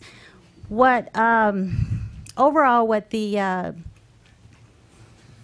survey demonstrated, as we looked at it and analyzed, is that there is a need for continued support and a need for continued training. And as anything, when something is new, it is complicated, difficult, especially when you're trying to adjust something that you're not accustomed to. But we do see the need for support for our teachers. Of those 175, I think 68 of them mentioned or marked that they had not attended training. So we see that as a need for additional training also needed, which we are going to be offering in the months of November and December and throughout the year, because people could use sometimes a refresher. And also some management ways of doing it, because time seems to be one of the large factors. And like I said, when something is new, it is going to take longer until you become more accustomed and used to the assessment pieces, because they are new pieces to the individuals who, at least 102 of them who answered the assessment. The other thing is, and looking at it and speaking to my colleagues in my departments, we also are considering maybe an alternative way or plan to support the administration of Dibbles, and maybe looking at because once you do the dibbles, there's some intervention that needs to be done. And so the needed intervention for our students to close the achievement gap, as was demonstrated in the that was just the KC presentation that John gave. You know, as is our goal, of course, as well as I'm sure is yours, is as you see that gap in the last year or two has widened. And where we were at one time prior to this most recent data, we were ahead of the county, and now we're behind the county and the state. So, I mean, we want to take all the preventive measures that we possibly can and utilize the resources and tools that we have available to us. So we ask people to be patient with us and bear through together, and as we work this out. But the survey was a good survey in the sense that it gave us quite a bit of information, at least for us to see how we can further support our teachers and our staff in the school sites. Well, I do appreciate that, Mrs. Valenzuela. My only concern is that it seems like, according to the numbers, only 38% of the teachers responded, and 62% did not respond. I don't know how the survey was administered, but you know, nonetheless, there was a survey conducted. I think you guys might have gotten some valuable insight that perhaps, you know, might have been overlooked or were not aware of. I have been speaking to teachers at different school sites, and some teachers are really have high hopes for the assessment tool. Some teachers do really enjoy it. Other teachers really have concerns with the amount of times that they're testing the kids. You know, all the children, one of the concerns brought forth repeatedly is that all of the children are tested in the beginning of the year, all of the children are tested in the midway of the year, and then all the children are tested again for a third time towards the end, and they don't see the need of retesting the children that are already at level or above level, as opposed to doing it in the beginning for all, and then maybe only just doing the ones that are below level, you know, a second and a third time. But I think more than anything, their concern is the time consumption that it takes away from their instructional time. I think teachers know what their kids, they know which kids need help, which kids don't. You know, and they also have other tools available, like we discussed last time, the STAR and accelerated reading and whatnot. But one of the things that I've learned also in talking to some teachers is before teachers' aides used to be able to administer these types of assessments. And even years back, I know there was like reading specialists that used to work at schools that used to, when there was more funding available. So I think, I'm not sure if giving teachers more work than what they're already accustomed to or what they're already doing, cramming them with more work is always going to be the answer. But I did get mixed reviews on it. Some people are very happy with the program. Some are not. But overall, I want to thank Mr. Islam and yourself for at least reaching out and getting a different point of view and hearing what some of the people have to say, of the people that did get to answer. Again, my only concern is why there was such a low response. If the survey was conducted anonymously, I don't see why people would, you know, not want to participate. But please assess the responses you did get and continue to find ways to help our staff and help our teachers. And thank you for listening, because like I said the last time, even if it's just one teacher, you know, somebody said a small group, even if it's just one teacher bringing forward concerns, I'm going to do my job as a school board member and bring them forward to you guys. So last but not least, I want to piggyback off what Nancy O'Kelly said about communicating with the board. You know, we're here to serve, you know, and I hope the issues never arise again to where board members are hearing that people are either being retaliated against or being told not to reach out to the board. We're here to serve everyone, including teachers, including the employees of this district, not just the the residents and the voters. So with that, I want to thank again I want to emphasize the importance of the swift action that our safety officers took yesterday in doing a good job in taking care of a real dangerous situation for our kids. I can't stress that enough, and just assure them and this district and everyone else that this is not to make anyone look bad. This is to improve our district. And even if I don't come back to this board in November or December, I'll be able to at least say, hey, you know what? I was part of doing something that's going to benefit and improve our district for the better. So with that, I want to thank you. Thank you, Mr. Martinez. Mr. Martinez. Thank you, President Gilbert. I agree with much of the stuff that went on, so I won't comment further on it. I'd like to thank DSAC for all the hard work that they are doing with our kids, our students. Our communication department every year gives our students, our DSAC students, the logoed polo shirts. It's a nice touch. It really is. It's thoughtful. It goes along with what I'd like to share with our new staff member, our new family member, Tom Halderson. And really, I want to share with you how I would like our people cared for. And that is caring for people under our care. That's students, staff, and community. Specifically, addressing something that Mr. Montez and Ms. O'Kelly mentioned, I'm the third one that is concerned that I want to hear everything from the front lines. I don't want to hear it filtered. I don't want to hear it in a report. If somebody wants to contact me directly, please let them do so. I set up a Google voicemail, a voice box just for that in case I miss calls. And the number is 909-906-0231. Specifically for admin, you don't need to CYA by saying keep it on campus.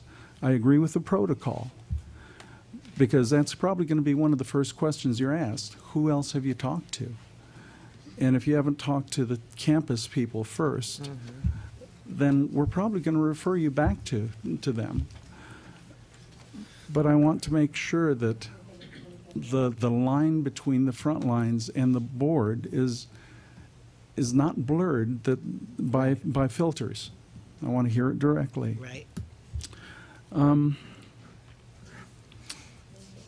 Touching on security, our security has been assessed annually internally by Chief Leary, and each year he's found that he's understaffed. And I'm sorry, I can't read it. Repeat that number? Okay. It's a Google Voice number, area code 909-906-0231. And that'll go to my Google inbox, and I will get back with you as soon as I can. Getting back on security. Security is assessed annually internally by our chief. But it has not been listened to other than this board member and a couple other board members. There's been reports ready. So this outsourcing, or whatever you want to call it, it's actually a contractor coming in, not to say there's problems, but to say, how much help do you need? And it's really to tell the board, here's what the recommendation is. It's somebody that the community's known for a long time and is trusted. So you have my number if you need to communicate with any of the board. Feel free to. Ike, first place marching band, incredible. That's expected of Ike, and not a surprise to hear. I hear it often that it's our teachers, it's our people that transfer the desire for learning and success to our students. And they've been listening, they've been learning. The Mesa at Rialto High School took top honors in 2013 and 14. I love that. I'm a robotics guy. I'm a techie from way back. And I challenge you with something that Curtis Winton used to ask me. And the first time he asked it to me, it was like being hit between the eyes with a ball-peen hammer. And it was similar to, what are you doing with your life? Tell me, what are you doing with your life? It just forced an immediate self-assessment. And I ask myself from time to time, what am I doing with my life? And I'll share that with you. Ask yourself, once a month, whenever you think about it. I think about Curtis often, and I remember that question. So, Curtis, I know you're here in spirit. Miss you, brother. Ms. Gilbert. Thank you, Mr. Martinez. Mr. Ayala. Well, thank you, President Gilbert. Good evening, staff and community. Tonight, I'd like to start with just saying it's okay to disagree. Even though we have some disagreements, we still respect one another and we get along with one another. I want to make that point. But tonight I would like to address an educational opportunity that instills pride and motivation for our students, our kids. Okay. And I'll start with an analogy. If you're trying to get your kids to eat celery and they don't like it, maybe put some peanut butter on it. And all of a sudden, hey, I like this celery, but they like the peanut butter. You know, when you're focused like STEM or these critical thinking areas, they can wear you out if you're a student. You can feel left behind. You can feel like this school's not for me. But it's back to that analogy like the celery. If you dress it up a little bit. And you know what athletics does for kids? For a lot of them, it instills pride and motivation. They get a jersey. They feel good about themselves. But that's what we need to do for the other kids who don't maybe follow the path of athletics. So let me give you some examples of some paths. I'll put my glasses on. I wrote a few notes here. Healthcare, that's a path. Nursing's great. Graphics and printing, tie it into advertising. So what are we saying here? Project-based learning. Do we discard A through G? No. We're still going to give them the celery. Okay? New emerging technologies. We had a presentation by our kids with solar energy. Wow, that was dynamic. Creative writing. It's proven that if the more kids write, the better they can speak. But it's no fun writing about something that they can't connect to. But I tell you what, you give them a pad and tell them to go do an interview, because the interview that they take on somebody is going to be in print, in a newspaper. Yes, you're risking a little bit, but you can run it by cabinet and let them look at it. We already have that newspaper. But you expand upon that, you've got another group of kids.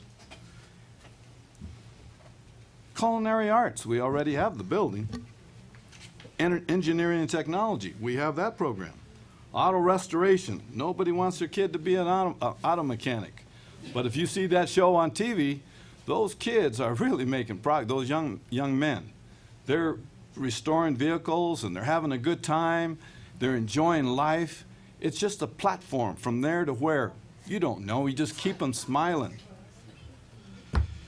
Okay, I can go on.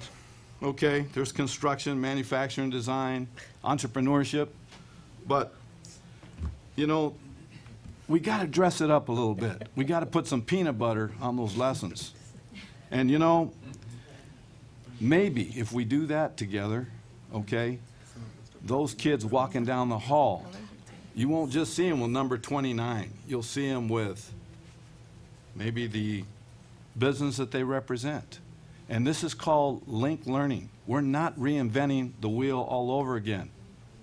Other communities are installing these programs. Montebello, second largest school district in California, has that program. They have 20% of their kids in linked learning right now. Tom Torlakson visited that district. So, can we do it? Yes, we can. Yes, we can. We can do it together, and for what reason? You know the reason. Thank you so much for the opportunity to speak tonight. Thank you, Mr. Ayala. It's my turn.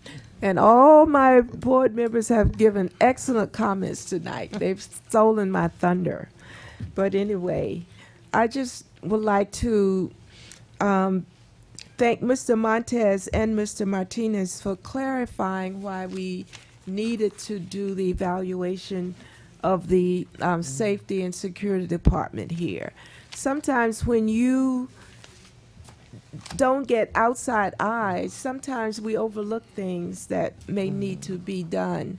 And we did this to help ensure our department. It's not saying that they are not doing an excellent job, but sometimes outside eyes will help them evaluate and be able to go further in doing what they are doing for our district.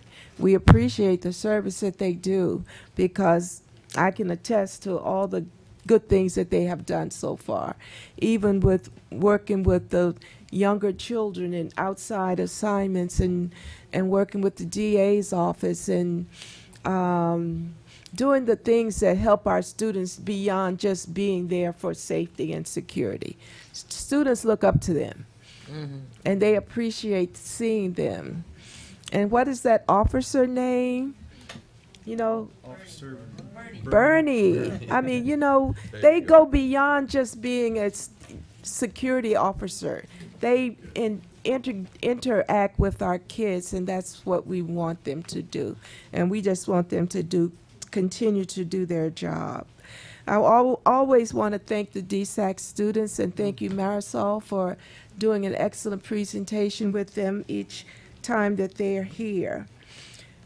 I will be attending the Curtis Winton celebration, and I'm sorry, like Miss O'Kelly, I will not be at the Parents Summit. I'll be out of town also.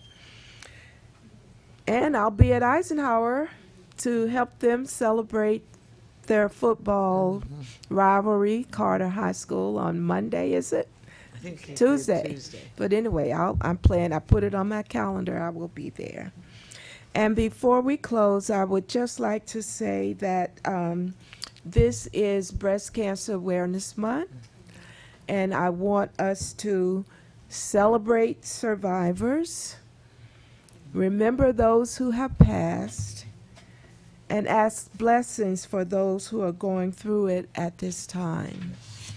So as we adjourn, let's just for a moment just reflect on what it means to be aware of breast cancer and all the cancers that are affecting us.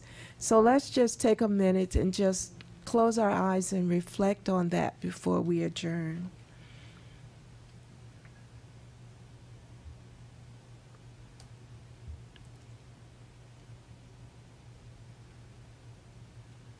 Thank you very much.